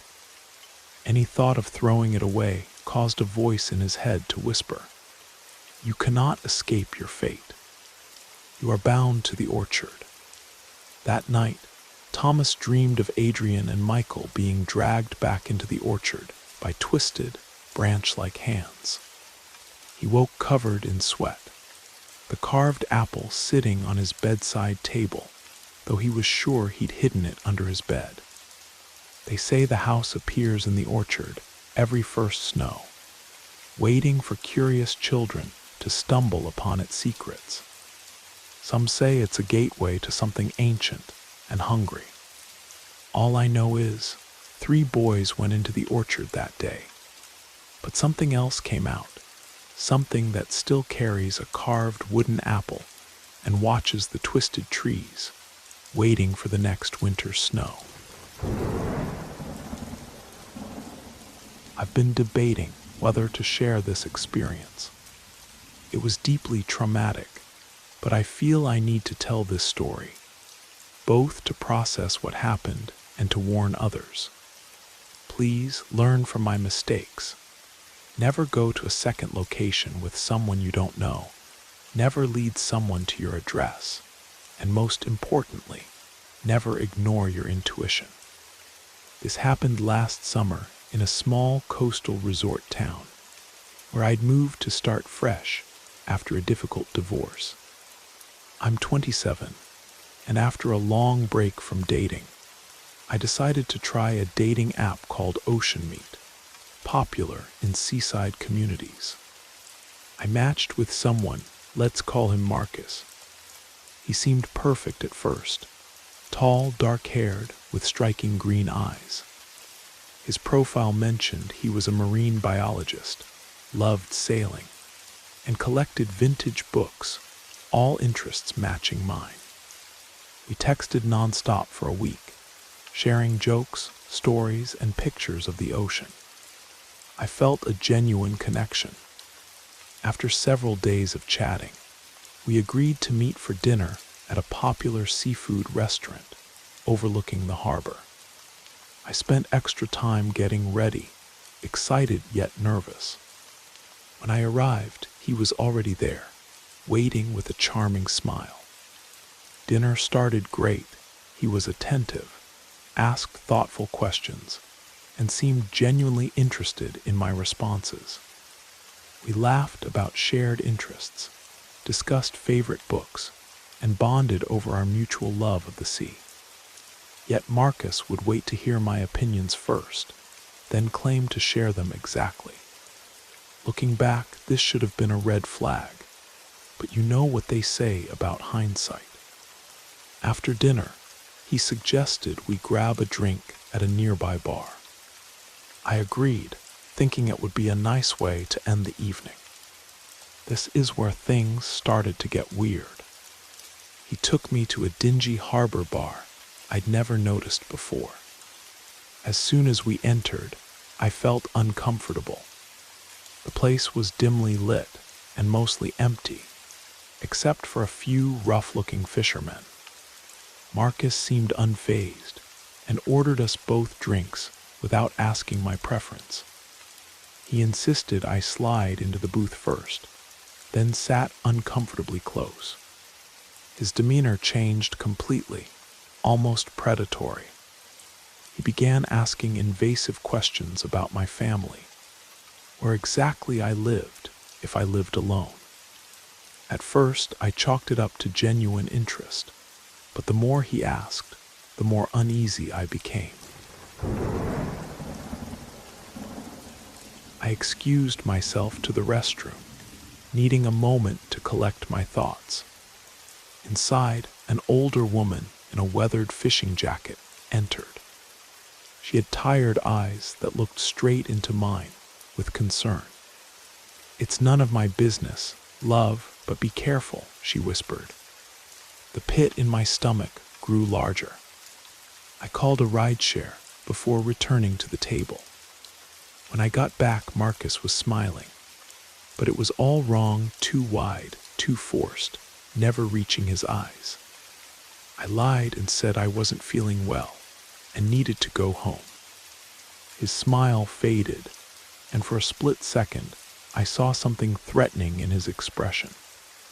He quickly composed himself and insisted on walking me home. I told him my ride was already on the way. That's when he grabbed my wrist, his grip painfully tight. "I will walk you," he growled, pulling me against him. His voice was low, threatening, a demand rather than an offer. My heart was racing, and I could barely breathe. Terrified, I nodded, playing along until he released my grip. The moment he stepped back, I ran for the door. As I ran, I heard the woman from the bathroom shout, "Is everything okay here?" I may owe her my life, but I didn't look back until I was outside. By some miracle, my ride was pulling up. I jumped in, slammed the door, and begged the driver to lock the doors. As we drove away, I saw Marcus standing in the doorway of the bar, watching us leave with an expression of pure rage that still haunts my nightmares. The driver, an older man, noticed my state and asked if I was okay. When I told him about Marcus grabbing me, he turned up the heat in the car and said, "You're safe now, love." Did he get your personal information? When I answered just my phone number, he nodded and advised me to block Marcus immediately. That night, I double-checked all my locks and barely slept. The next morning, I found a note slipped under my door. "Why did you leave? We could have had such a good time." I felt violated, exposed. He knew where I lived. I packed a bag and called my friend Katie, who insisted I stay with her. It wasn't until I told Katie about the ride home that we realized how Marcus found my address. He must have followed the car. He had his own vehicle, parked nearby the whole time. The realization that he had insisted on walking me home, while having a car waiting, chilled me to the bone. I filed a police report, but they said they couldn't do much without more evidence. I was furious. Did they need me to be attacked first? I debated unblocking him to gather evidence, but was too terrified to risk any contact. Months passed, and I began to feel safer.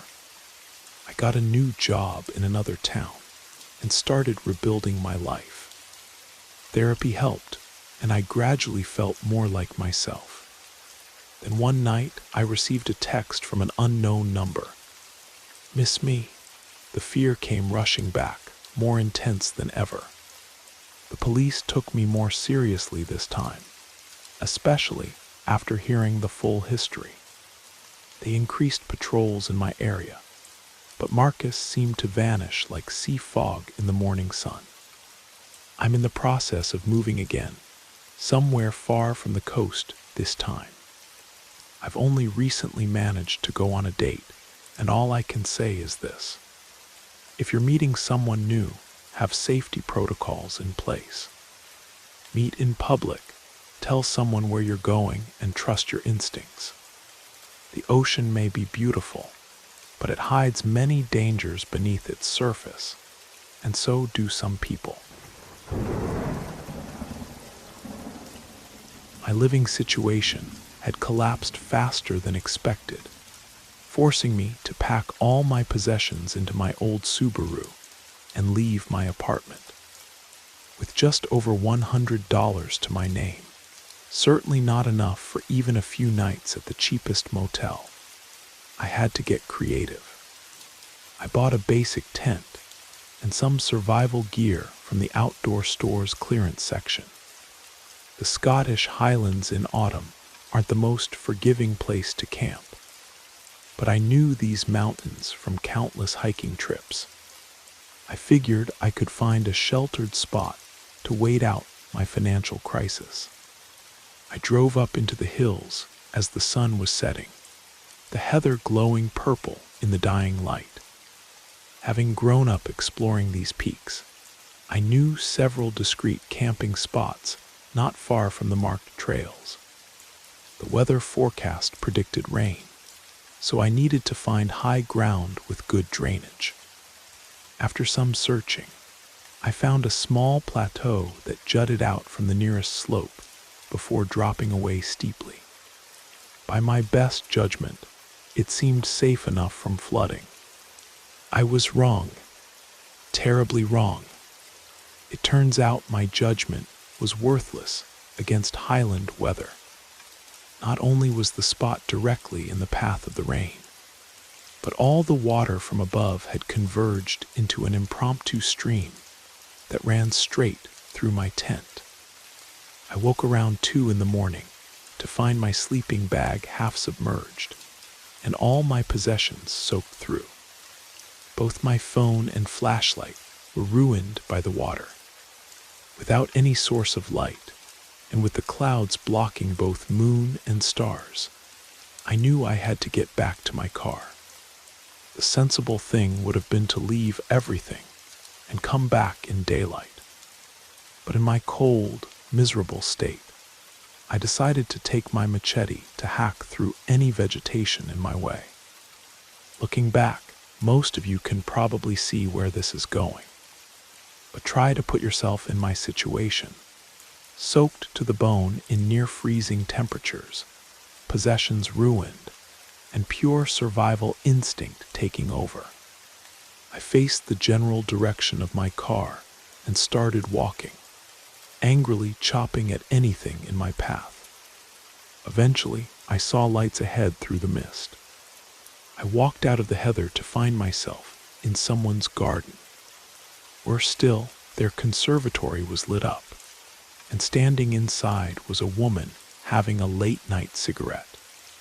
Picture this scene: a half-naked man emerging from the highland mist at 2 in the morning, enraged and swinging a machete. The lights went out instantly, and I went into full "I'm definitely getting arrested" mode. I rushed out to the road and ran toward where I thought I'd parked my car, spending the next hour huddled in the driver's seat, waiting for police lights to appear in my mirrors. They never did.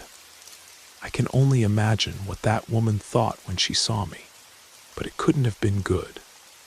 I almost want to go back and apologize for scaring her, but I'm guessing she doesn't want to meet the machete-wielding madman from the mist ever again. Living on a small Scottish island has its own unique brand of isolation. Our community consists of maybe 5 houses spread across several hundred acres of windswept coastline. At the end of our single-track road, there's a path leading to a hidden cove where fishing boats sometimes shelter from storms. One particularly dark night, I was walking home from my late shift at the island's only pub.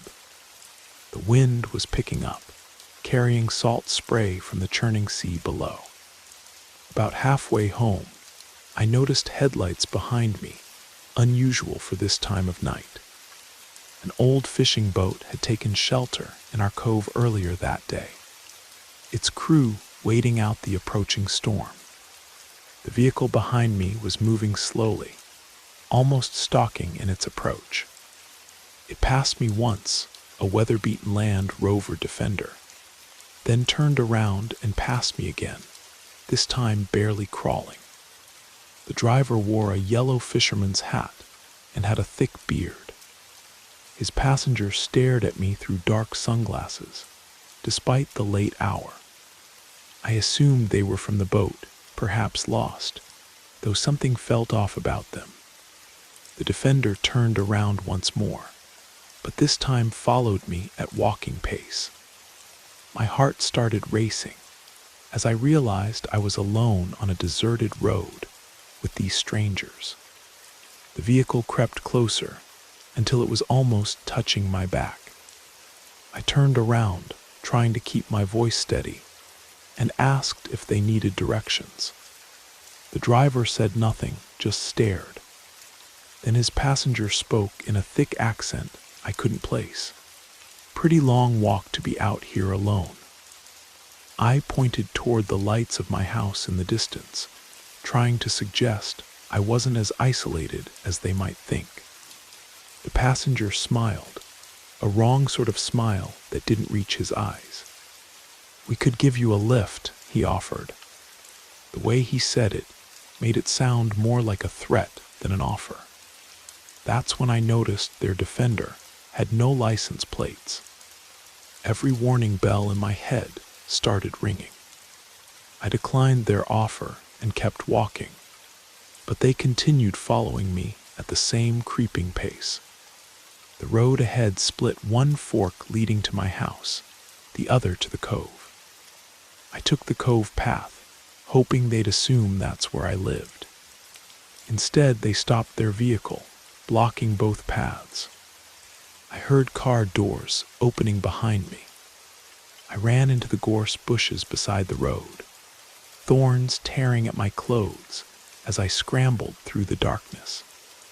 I could hear them crashing through the vegetation behind me, swearing in that strange accent. I kept running until I reached the cliff edge, the angry sea roaring below. Had I been thinking clearly, I might have realized how dangerous it was to run along cliff edges in the dark. But fear has a way of overriding common sense. I followed the cliff path until I saw the lights of the harbor master's house, then ran straight for it. The harbor master, an old fisherman named Macpherson, took one look at my terrified face and ushered me inside. We watched through his windows as the Defender's headlights swept the road before speeding away toward the mainland ferry terminal. The next morning, the fishing boat that had sheltered in our cove was gone. When we checked the harbor log, we found they had given false registration information. Macpherson later told me there had been reports of suspicious vessels. All along the coast, rumors of smugglers using remote coves and isolated communities as waypoints. I never walk home alone anymore, and I pay much closer attention to the boats that seek shelter in our cove. Some storms, it seems, are safer than the people hiding from them. The Ravenscraig Psychiatric Hospital stands atop a windswept hill overlooking the North Sea. Its Victorian architecture, a testament to less enlightened times. As the head of security, I've walked these corridors for 15 years, watching autumn mists roll in from the sea to shroud the building in ghostly white. Built in 1873, Ravenscraig was once notorious for its controversial treatments. Though most of the facility has been modernized, the East Wing remains largely unchanged. A maze of narrow corridors and heavy wooden doors with tiny observation windows. During my night shifts, I often hear stories from the older staff about patients who never left these halls, their spirits still wandering the corridors after dark. I never put much stock in ghost stories until last October, when something happened that changed my perspective entirely.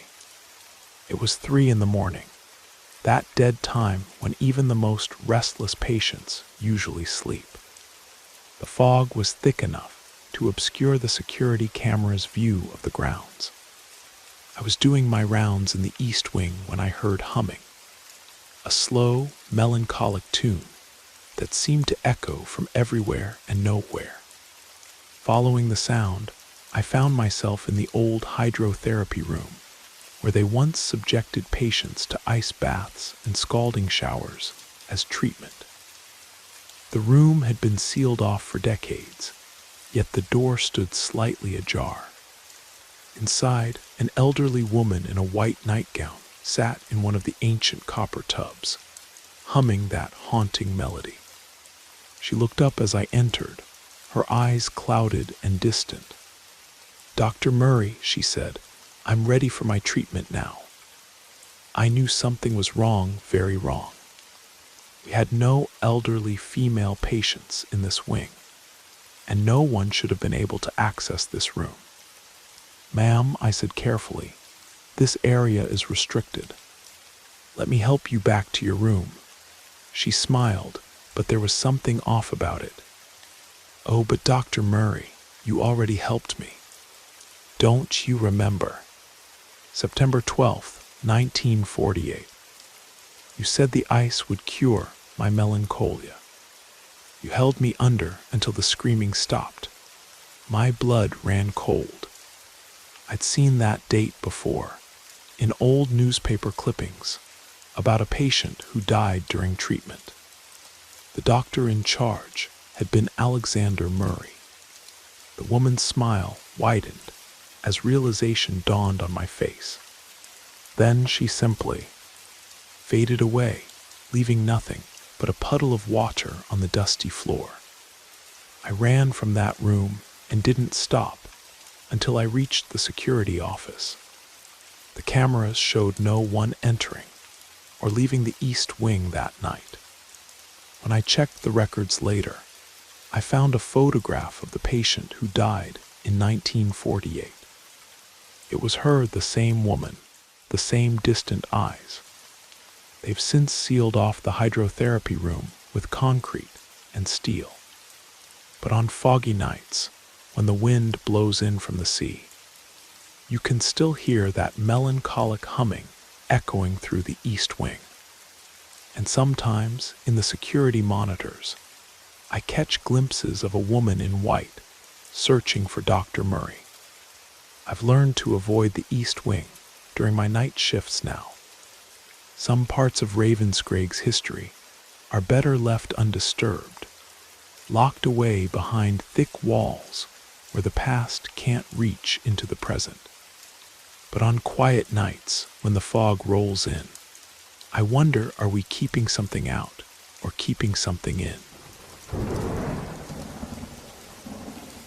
Growing up in the 1970s, my parents worked as caretakers at Dunbury House, a sprawling Victorian estate in the Scottish Highlands. The MacLeods, who owned the property, hired Mrs. Campbell as a housekeeper. She had been with the family since the early 1960s, working for both the current family and their grandparents. I'd often see Mr. MacLeod waiting for Mrs. Campbell at the corner bus stop when I was riding to school in the morning. She worked for our family 2 days a week, and for his family 2 days a week. I was always a little jealous of her third family, whom I didn't know, but felt like they were stealing her attention from us. My name is Alina, and I was supposed to be called Campbell after her, but when our Mrs. Campbell came to work for us, it would have been too confusing. She was a kind, gentle soul who always tucked sweets under our pillows when she cleaned our rooms. Mrs. Campbell and her grown nieces, Flora and Moira, would babysit us when my parents were away. I was fascinated to see where Mrs. Campbell lived, so one day my mother took us to her flat in the old part of town. What struck me was that she had every single school photo of me and my 2 sisters framed and hanging on her wall. Perhaps 20 or so pictures of these Highland children from the big house. My parents separated when I was 14. My mother was absolutely devastated, crying constantly. Mrs. Campbell, who had lost her own husband many years before, confided in us that she understood what my mother was going through. She took care of my mother, comforting her when grief became overwhelming. Then the unthinkable happened. That summer of 1980, we returned home from summer holiday to find Mrs. Campbell collapsed in our living room. My mother told my younger sister to fetch help while I watched in horror. There was no emergency services number back then. I had to dial 0 for the operator. The ambulance took her to hospital, but she died later that day from a stroke. We weren't allowed to see her in the hospital because we weren't family, but yes, we were. Mrs. Campbell spent more time with us than her real family. I saw her daughter and other relatives behind the glass, but that was as close as we were allowed to get. She was essentially brain dead by the time she reached the hospital. Years went by. My mother finally started dating again, trying to meet new people. One night out each weekend, I had to watch my little sister while my older sister was away at university. I wasn't happy about this arrangement. I was in secondary school and wanted to be with my friends. While babysitting, I'd hear footsteps upstairs. I'd run up to investigate, but our dog would be asleep on the sofa, and my little sister fast asleep in her bed. Yet I could clearly hear someone walking above. I told my mother, but she didn't believe me. My parents briefly reconciled, and my father moved back in. One night while he was there, I heard this weird wailing. I thought it was a fox. They often cried at night near the woods, but this sound was closer. As I tried to peek through my curtains, I could hear the sound coming from above my head, the attic. I was too afraid to tell my skeptical mother, but at breakfast my father asked, "Did anyone else hear that strange noise last night?" I said yes, relieved I wasn't imagining things. My father said it was coming from the attic. He set animal traps up there, but never caught anything. Years passed. I moved out, got married, then separated from my husband in 1992 and moved back in with my mother. She went to Spain for the winter, leaving me alone in the house. I started dating again. One day in the living room, my boyfriend said, "What in heaven's name is that?" He heard footsteps upstairs. I was used to them by now and said, "I think it's Mrs. Campbell. She died in this house. She loved us. If it is her, she's here to watch over us." A couple of weeks went by.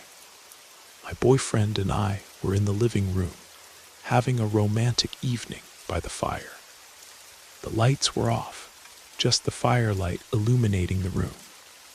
He went upstairs to use the bathroom and came down white as a sheet, frozen on the stairs with his eyes wide open. "What's wrong?" I asked. "Did you see that?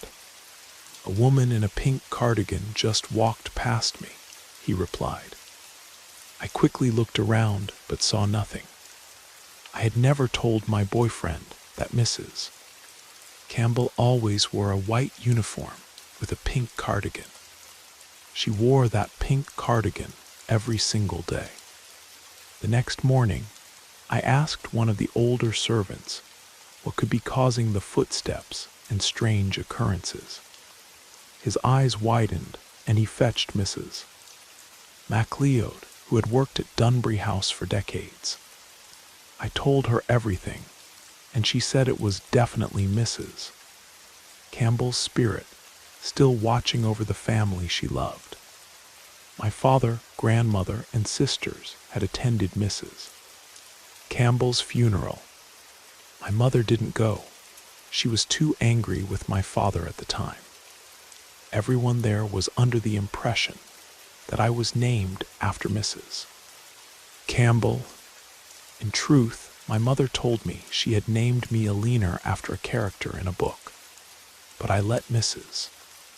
Campbell's family believe I was named for her. It made them happy. To this day, in the old house by the woods, they say you can still hear footsteps in the night, Mrs.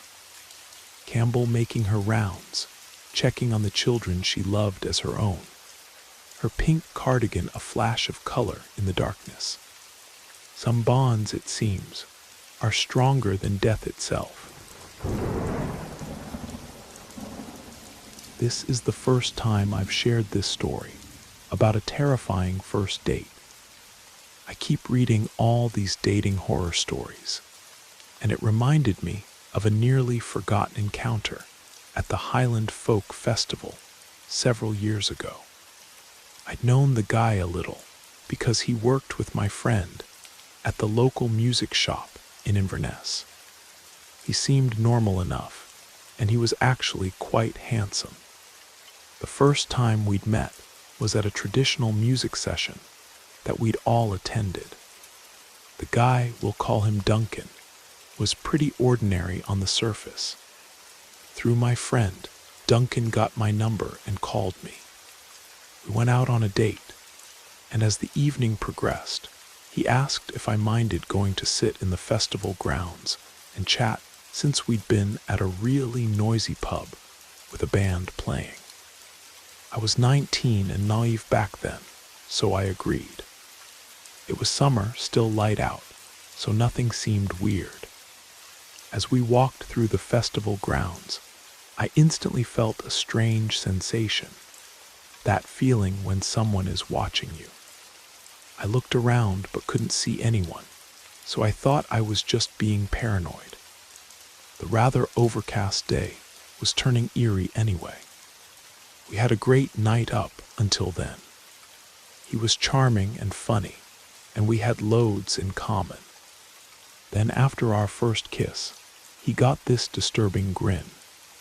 He looked out across the empty festival grounds and said, "I'm taking you into those woods over there.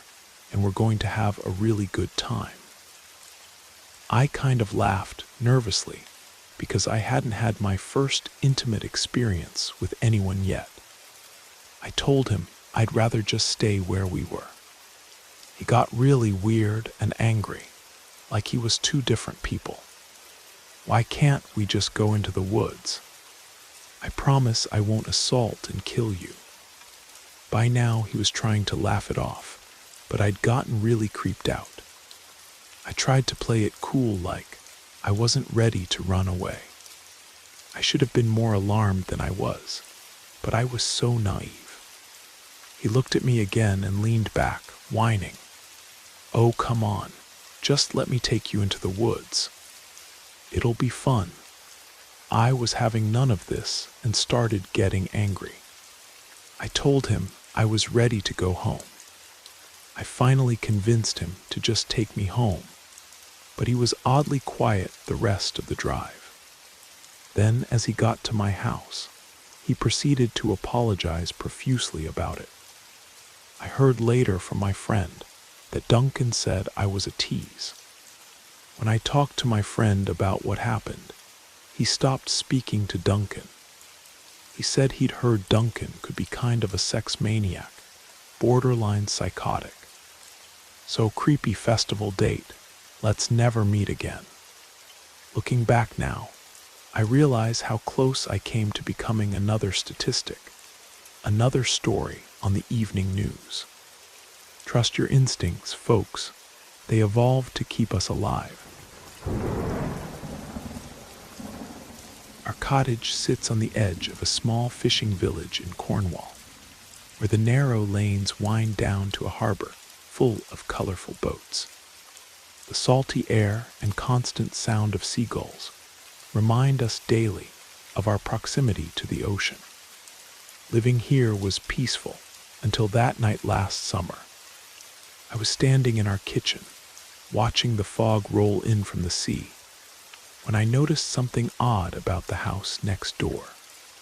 It had been empty for months, but now lights were moving inside, like someone carrying a torch.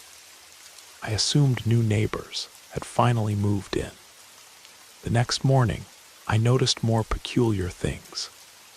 The front door was still boarded up, but a window on the second floor was now open. Dirty curtains I'd never seen before fluttered in the breeze. Something felt wrong, but I couldn't quite place what. That evening, while walking home from the harbor, I saw a figure in that open window. Just a silhouette, but something about its stillness made my skin crawl. It was watching me, I'm sure of it. When I got home, I double-checked all our locks. The strange occurrences continued. Objects would appear in the neighboring garden, old fishing nets, broken lobster pots, things that hadn't been there the day before. Sometimes at night, I'd hear singing old sea shanties in a rough, gravelly voice. I mentioned it to other villagers, but they seemed reluctant to discuss the house.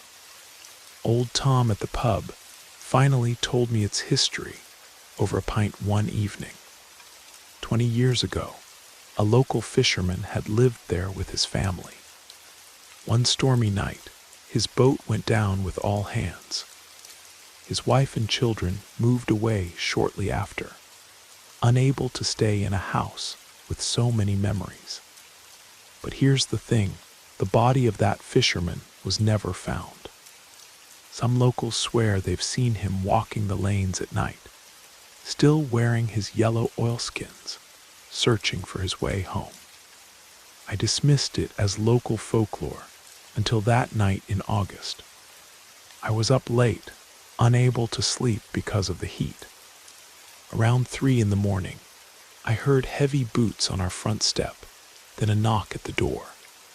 Through the frosted glass, I could make out a figure in what looked like fishing gear. Salt water was pooling under the door.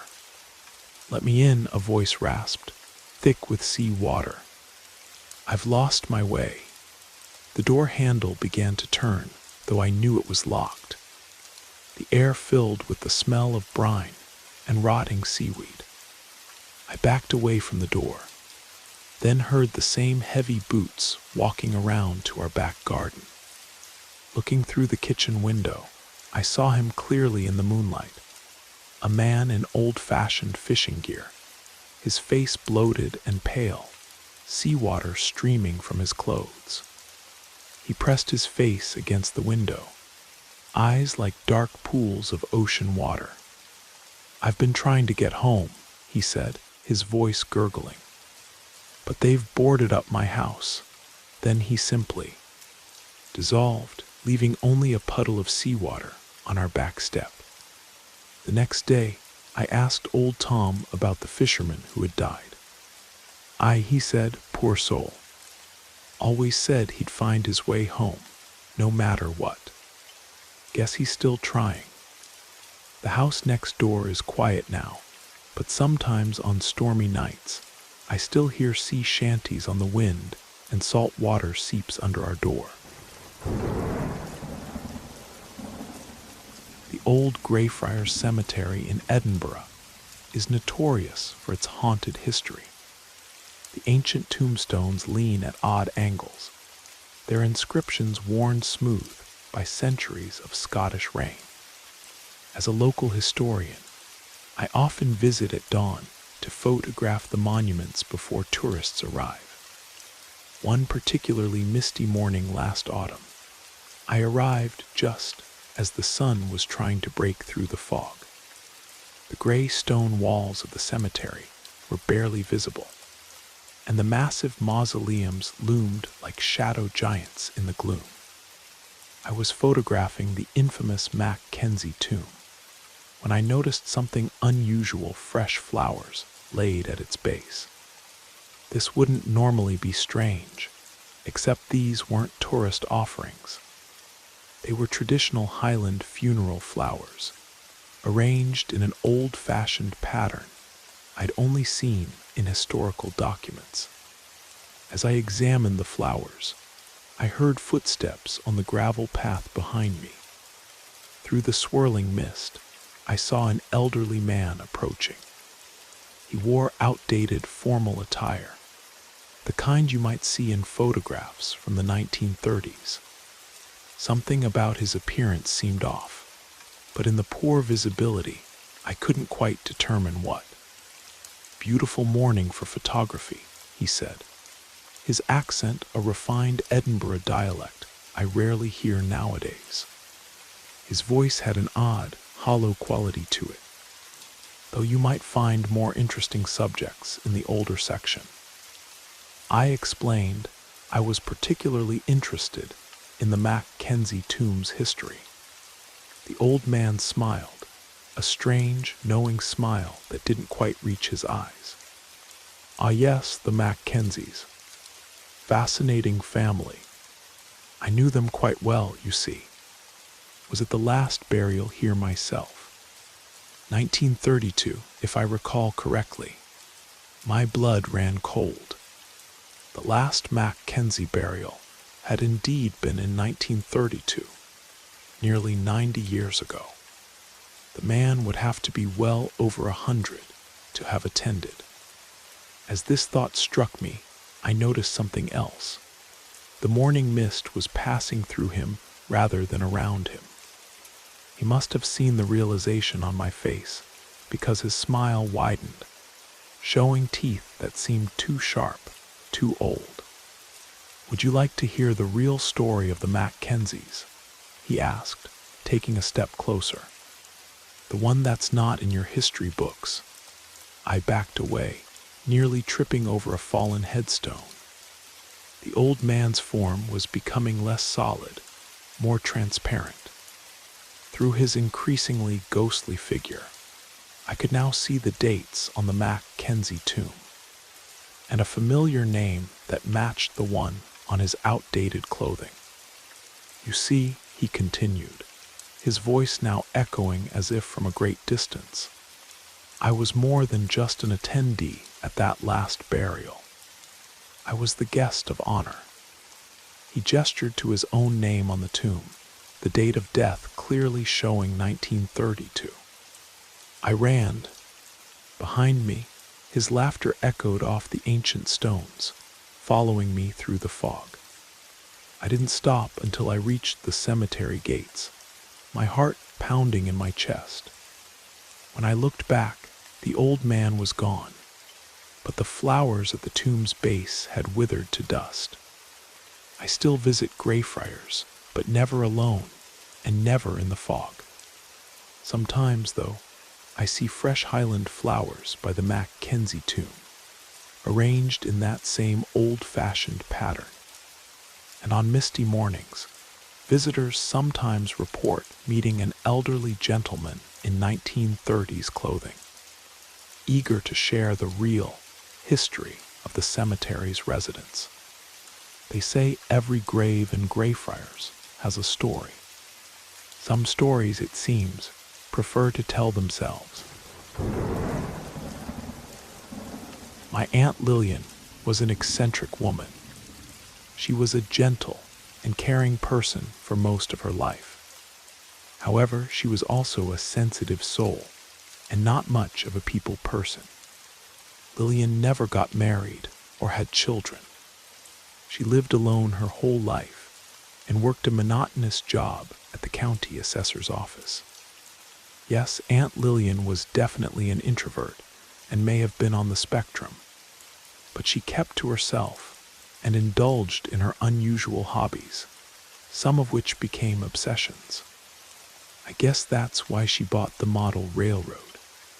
For those of you unfamiliar with the concept, a model or miniature railroad is an attraction closely associated with American railroad towns.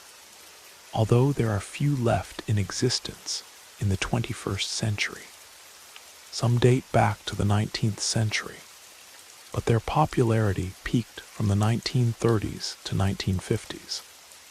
Essentially, they are outdoor scale models turned into very detailed exhibits replicating old railroad yards, containing everything from miniature stations, roundhouses, tracks, and tunnels.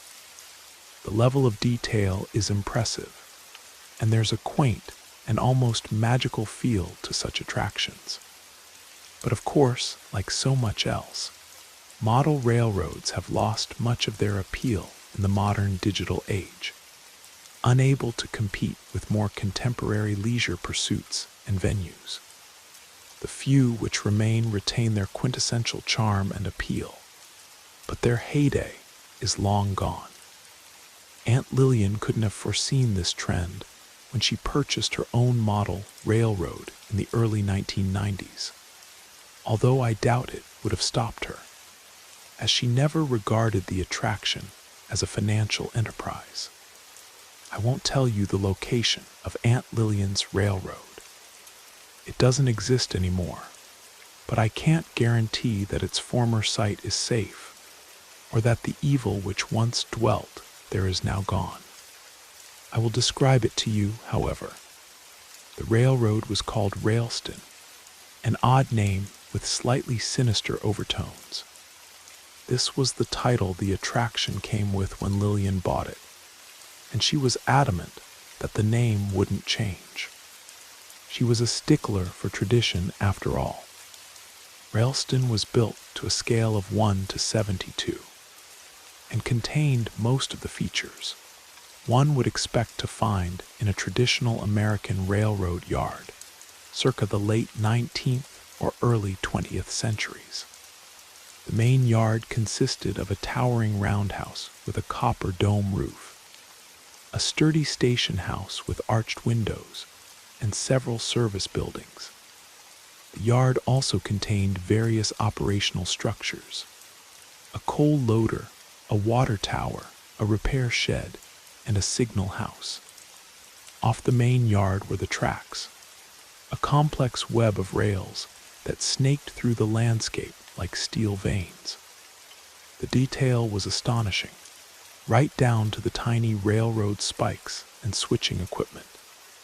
The central hub was located on elevated ground overlooking the rest of the yard, with a purposefully built stream cutting through the mock countryside.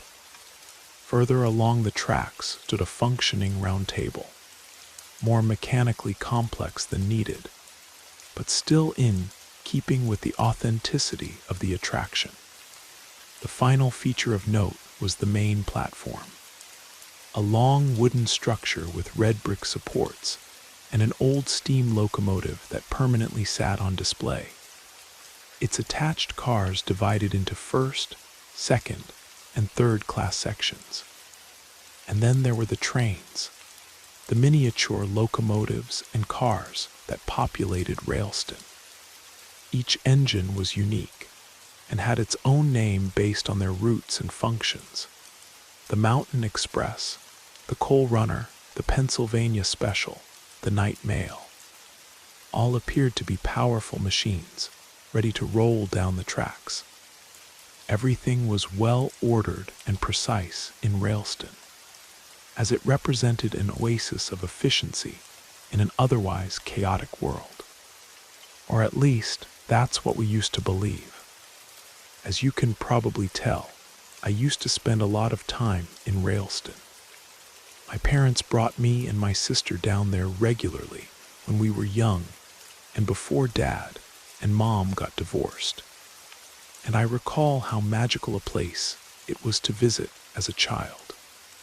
My aunt was always happy to see us and to share her railroad with us, telling my sister and me the stories behind every locomotive, track, and structure. She was strict, however, warning us never to mess around with her beloved trains. I remember one time when we accidentally damaged the roundhouse while playing, and Lillian was furious with us. Her reaction was scary, and I guess we didn't understand why she was so obsessed with her railroad. Sadly, Lillian was a woman with a lot of problems. But life moved on.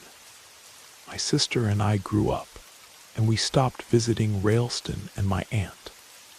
I feel bad about it now, but I was a rebellious teenager, and the last place I wanted to hang out was a boring old model railroad. Sadly, Aunt Lillian's mental state only deteriorated in the years that followed. She took early retirement from her job and became even more obsessed with building and maintaining Railston. For a while, she ran it as a family attraction, charging a small entrance fee for families to visit on weekends and holidays.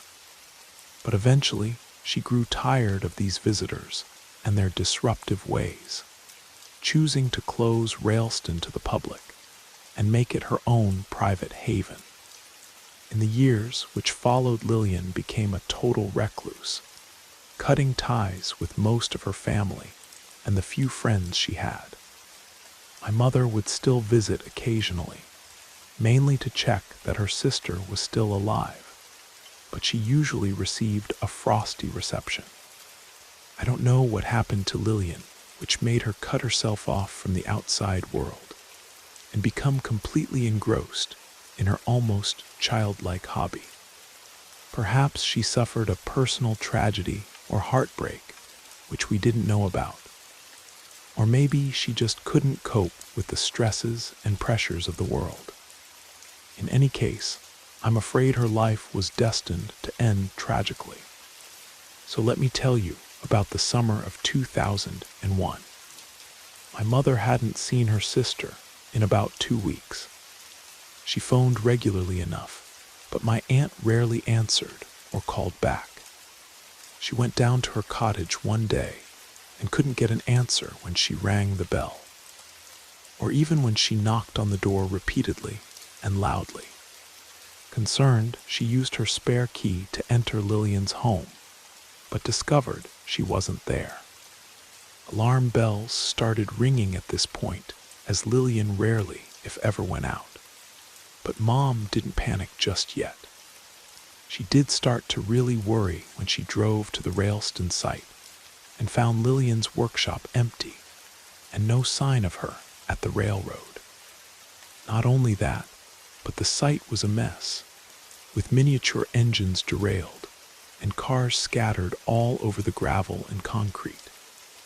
Mom knew how much Railston meant to her sister, and she could only imagine the impact this act of wanton destruction would have on her mental state. At this point, she did panic and phone the police, but they weren't able to file a missing persons report until 72 hours later. This deadline came and went, and the report was processed, but no information was forthcoming. Mom phoned the police daily until they stopped returning her calls, and then she started her own search, getting stories published in the local press, posting missing signs all over Pennsylvania, and starting a website requesting information. She worked so hard for so long, but never got any solid leads. It was heartbreaking for us to see as the fruitless search consumed my mother. She always felt responsible for her sister's disappearance, feeling that she should have looked after her better. We told her constantly that she wasn't to blame, that she was a grown woman who'd made her own decisions, but it was no good. Our mother kept the faith for years, still believing that Lillian would turn up one day. I didn't share her belief, however. My aunt was always disturbed, and I feared she had gone to some quiet spot to end her life. Perhaps her body had been swept away by the creek that ran through the property, and that's why she was never found. I think the whole family shared my theory, but we never spoke about it, and we never told Mom what we thought. It would have broken her heart. In any case, the search went from cold to freezing, and after 7 long years my aunt was declared legally dead. This sad milestone broke my mother. She went on with her life, being there for her family, children and grandchildren, but a big part of her died along with her sister, and she never really recovered from the tragedy. I think it surprised us all when we discovered that Lillian had written a will, and she'd left all her possessions and assets to my sister and me, including her beloved model railroad. My sister had just had a newborn, and so had no time to deal with this mess, and I couldn't ask our mother for help as it was still too raw for her. So I took on the task of dealing with my late aunt's estate. The plan was to sell up and split the money. There really wasn't any other practical option. Lillian's cottage was in a bit of a state after all those years, but I knew some renovation work would fix it up nicely. And with the housing market the way it was, we could sell for a good price. Railston was a different kettle of fish, however. There was little to no prospect of selling it as a going concern. The market for model railroads in the modern world is almost non-existent for the reasons previously explained. And besides, the site was a mess. My best bet was to sell the land off for development, but first I needed to get the site appraised and valued, with due consideration given to zoning and other issues. I made my initial visit to get the lay of the land. I'll admit to feeling trepidation on the drive down to the Railston site, as all the old memories came flooding back. We'd had good times there during our childhood, but I kept recalling how Aunt Lillian had raged with us when we accidentally damaged the roundhouse, and the terrible sadness my mom carried with her after her disappearance. Unfortunately, my mood only darkened when I reached the site. The glory days of Railston were clearly long gone. The once immaculately maintained tracks, engines and structures were now an awful mess. Everything was derailed to hell or worn down by years of exposure to the elements. The yard was fenced off, but the vandals had got in anyway, tagging the site with graffiti and adding to the destruction. I'll admit to having tears in my eyes as I surveyed the damage. It was tragic to see this once idyllic place reduced to such a terrible state. But there was something else too. I've never been much of a believer in the spiritual world, but something struck me as I walked through the ruined model railroad. I experienced a nearly crippling depression, a terrible sadness which went well beyond what I should be feeling. It was as if this once magical place had assumed a dark aura, one of tragedy and death, which threatened to consume anyone who walked these grounds. I should have listened to my instincts, but of course I didn't. Instead, I told myself that my emotions had gotten the better of me, and I needed to pull myself together. I had a job to do, however unpleasant it may be, and so I got to work with clearing the site. This is where my story takes a bizarre and dark twist. What I intend to do now is to transcribe the contents of my late aunt's diary, which I discovered during my clearance work. Most of its content is irrelevant, sadly giving little insight into Lillian's state of mind. That was until I got to the final few days before her disappearance. The diary entries answered some of my questions, but raised many more. This will become self-evident as my story progresses. You may also be wondering how the diary went undiscovered all those long years, while the police and my mother were on the case. Well, that's a question which is hard to answer, and so all I can say is please read on. So let us begin with my Aunt Lillian's entry for the 9th, July 2001. Today, the weather was quite good. It started off cloudy, but the sun came out in the afternoon. This makes a pleasant change after all the rain over the previous few days. Thank goodness, as I have much work to do. I spent the morning in my workshop, finishing off my new locomotives whilst touching up the paint on some of my existing engines. The coal tender's black finish needed retouched, and I'm excited about introducing the new baggage car to Railston. As always, I need to work with painstaking accuracy on my little trains to get them just right. Attention to detail is everything in this line of work.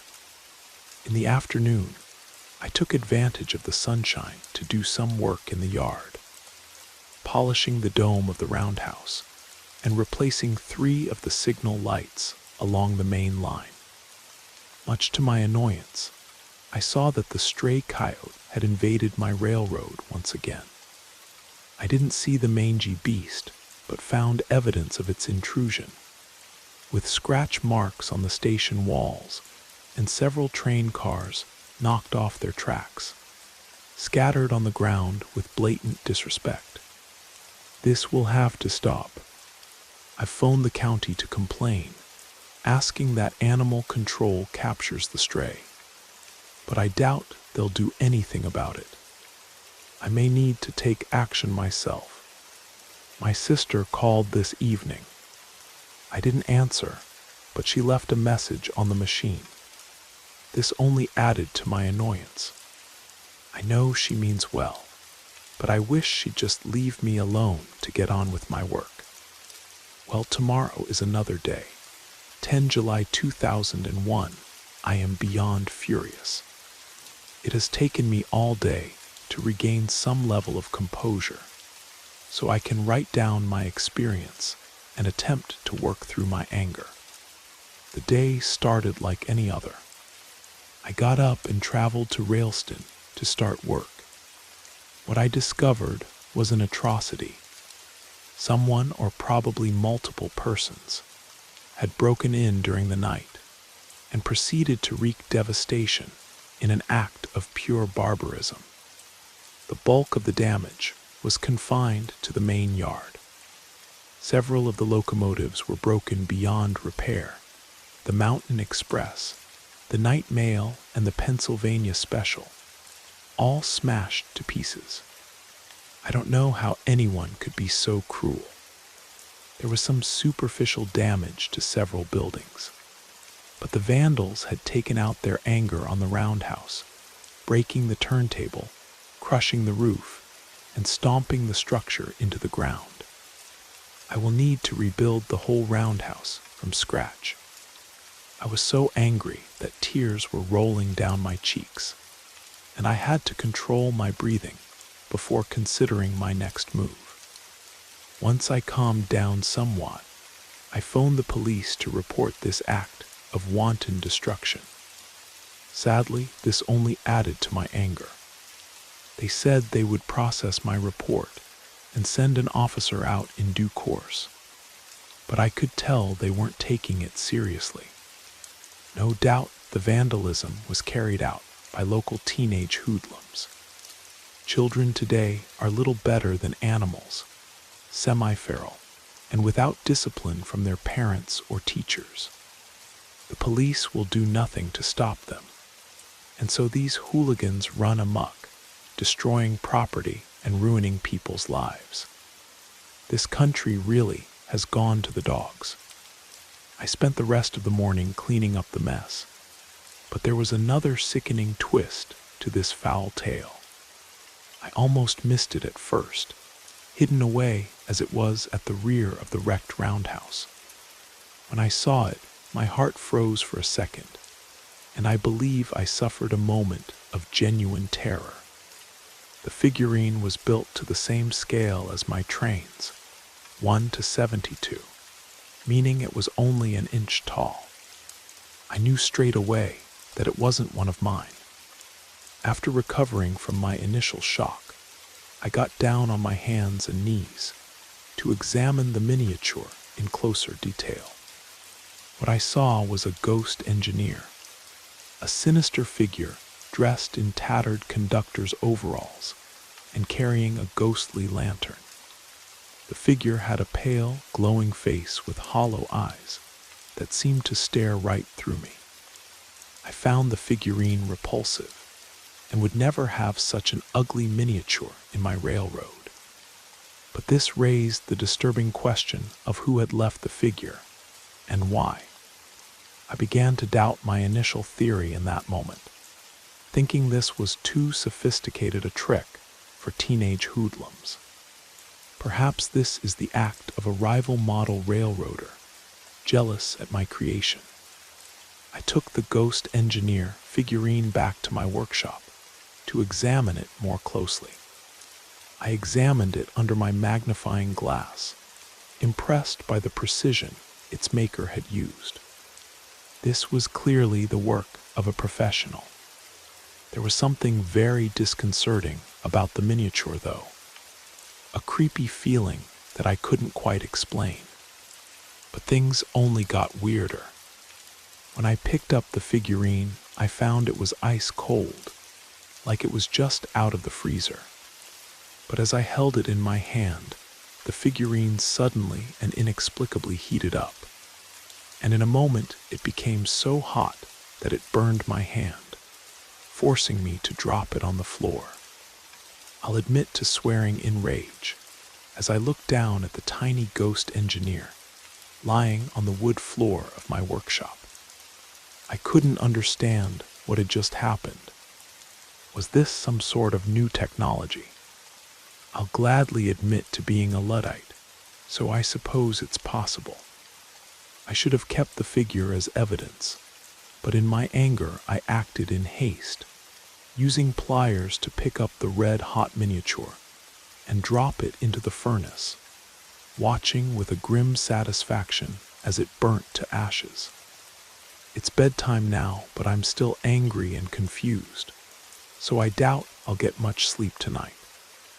In any case, I will return to Railston first thing in the morning. I pray this ugly incident is a one-off, and I can put it behind me. 11 July 2001, the intruders returned during the night. It was naive for me to think they wouldn't. I'm angry, but also, Deeply unsettled, let me try to explain what happened.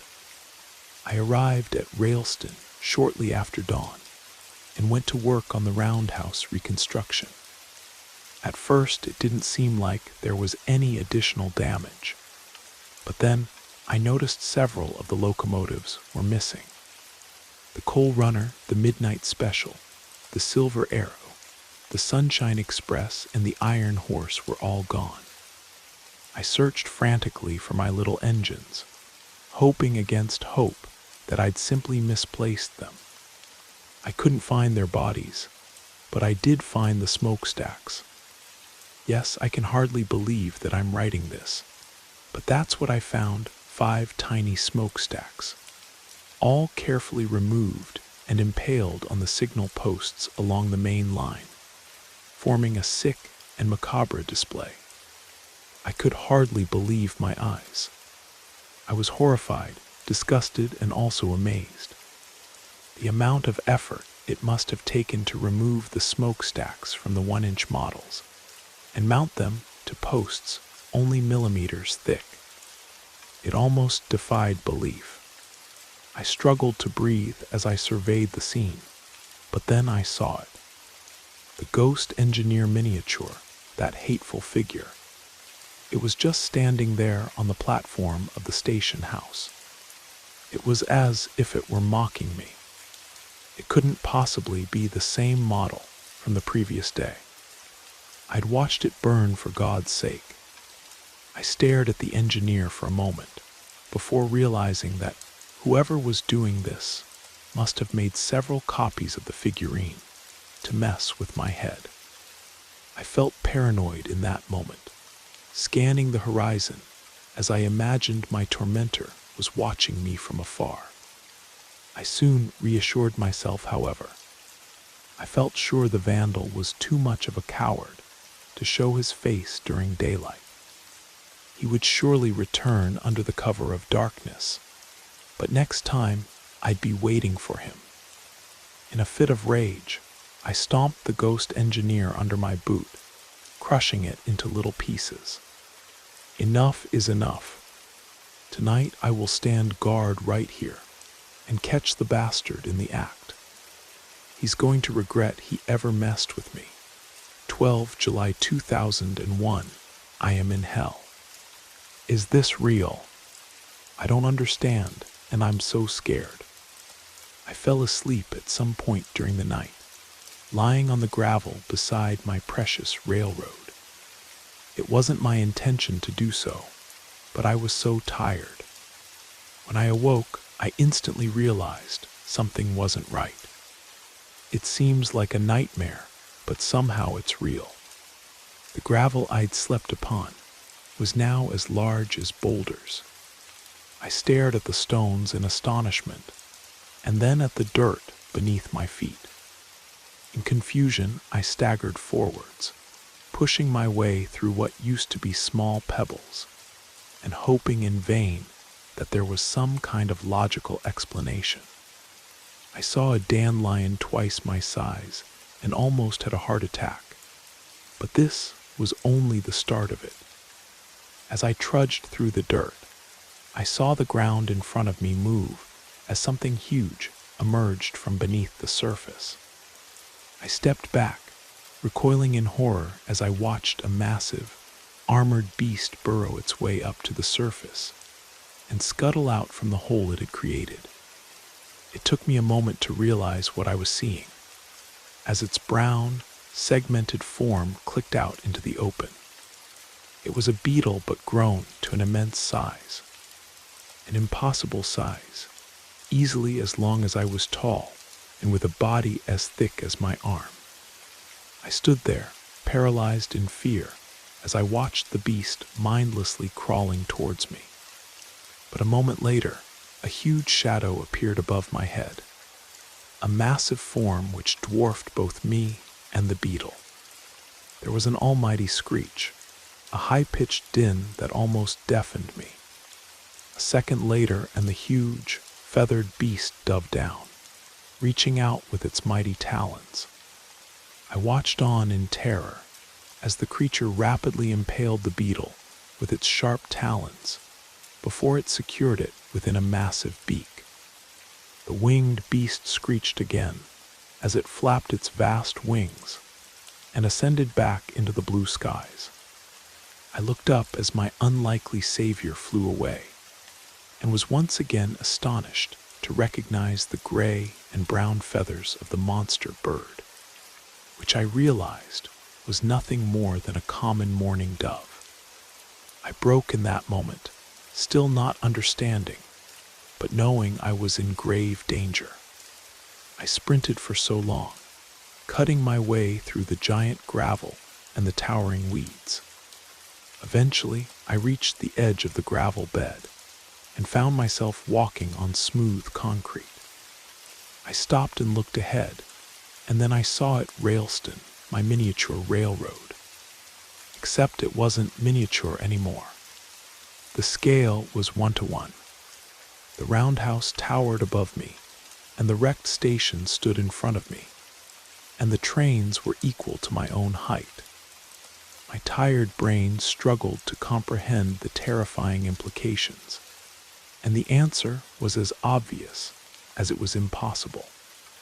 Railston hadn't magically grown to full size overnight, but instead I'd been shrunk.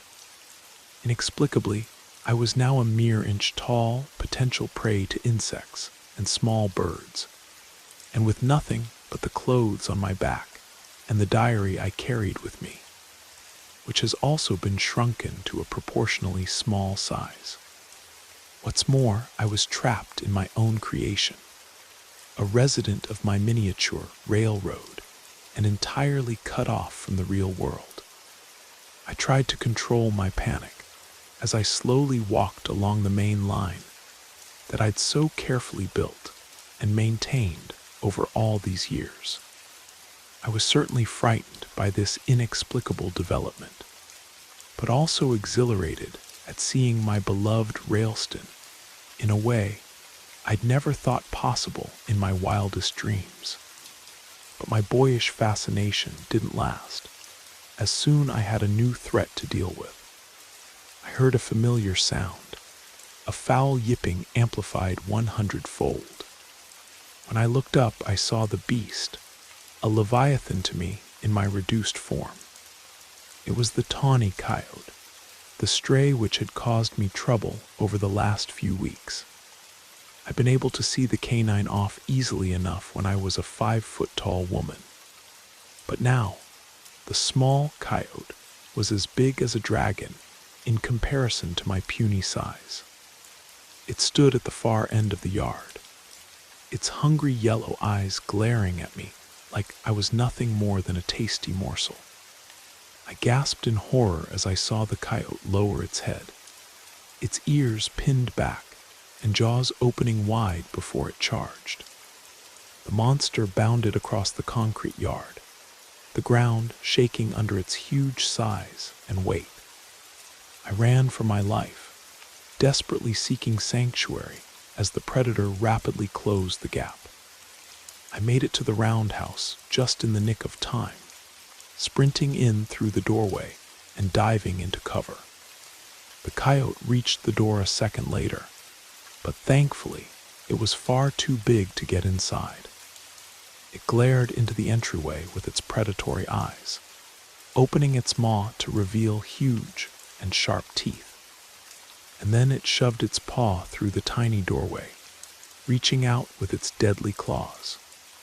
I screamed, retreating back to the far wall, and as far away as possible from the clawing attack. Fortunately, I was just out of reach of the predator, and so remained relatively safe inside of the structure. The coyote continued its attempt to break in, but thankfully without success. I hoped it would give up and seek alternative prey, but instead the beast lay down on the concrete, glaring at the roundhouse as it patiently waited for me to come out. It's as if the coyote has a personal vendetta against me and won't give up until I'm in its belly. I remained trapped inside the roundhouse as I write this, without food, water, or any prospect of rescue. I'm alone and scared, and I don't know how I'll get out of this in one piece. 12 July 2001 evening. The coyote left shortly after dusk. Actually, it didn't so much leave as it fled. I heard a high-pitched yelp before the beast sped off at top speed, shaking the ground beneath its paws. I was relieved, but also concerned. What in hell had scared the canine away? Was it another coyote or a larger predator? I feared I might be in even greater danger than before. But then again, perhaps the coyote had been frightened off by a human being. Had my sister come looking for me? If so, maybe she could save me from this hellish predicament. I cowered in the roundhouse for several more hours before I felt brave enough to poke my head out of the door. To my relief, I saw it was all clear. The coyote was nowhere in sight, but nor was anyone else. Feeling a bit bolder, I opted to explore the railroad under the dim light of the moon and the stars. This was not a wise decision. As I cautiously walked down the main line, past the model yards and signal towers, I had the unsettling feeling that I was being watched. My throat was dry, as I hadn't had anything to drink in the best part of 24 hours. And so I proceeded to the stream, cupping water in my hands and slurping it up greedily. For a moment I felt better, but then I raised my head and I saw it. The ghost engineer figurine, standing just beside the water tower, glaring down upon me from atop its platform. This was its third appearance, except now it was no longer a tiny model I could crush underneath my foot. The engineer was now as tall as I was. I felt sure that this thing, whatever it was, surely it was responsible for my grim predicament, using some form of dark magic to reduce me to this tiny stature. I can't explain why, but in that moment, a cold terror pulsated through me as I believed I was in mortal danger. Turning on my heels, I fled for my life, sprinting back to the roundhouse and sealing myself inside. I'm still here, cold, afraid, and hungry. I won't dare to leave my sanctuary again before dawn. I can only hope and pray that my prospects improve. 12/07/2000 and 1, don't know what time. My God, hell has come to my door. My own creations have turned against me. I write frantically as I don't have much time. I slept for a short spell, waking sometime in the early hours. When I went to the window, my heart froze as I witnessed my worst nightmare come to life.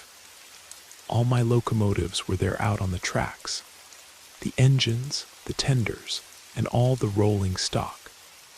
Even the 5 previously taken, minus their smokestacks. They all stood there with menacing intent, forming a line of steel beasts facing the roundhouse. The once proud locomotives looked different than before. The brass fittings now tarnished black, and their headlights glowed with an unnatural crimson light. At their head was my nemesis, the dreaded ghost engineer, his lantern swinging back and forth as he signaled from atop the lead engine. And then it started. The engineer raised his lantern high, the ghostly light flickering with malevolent energy. This was the signal. To my shock and horror, the trains all suddenly came to life, slowly rolling forward with mechanical screeches and groans. I had no doubt that they meant to do me harm. I cower inside as I scribble this note, which will surely be my final words. They are ramming the roundhouse, trying to break down the walls. There is no escape. I hope against hope that someone will find this journal and get word to my family. To my sister, nephew, and niece, I'm so sorry that I pushed you away. I love you all. This was my aunt's last entry, and I don't mind telling you that her final words moved me to tears.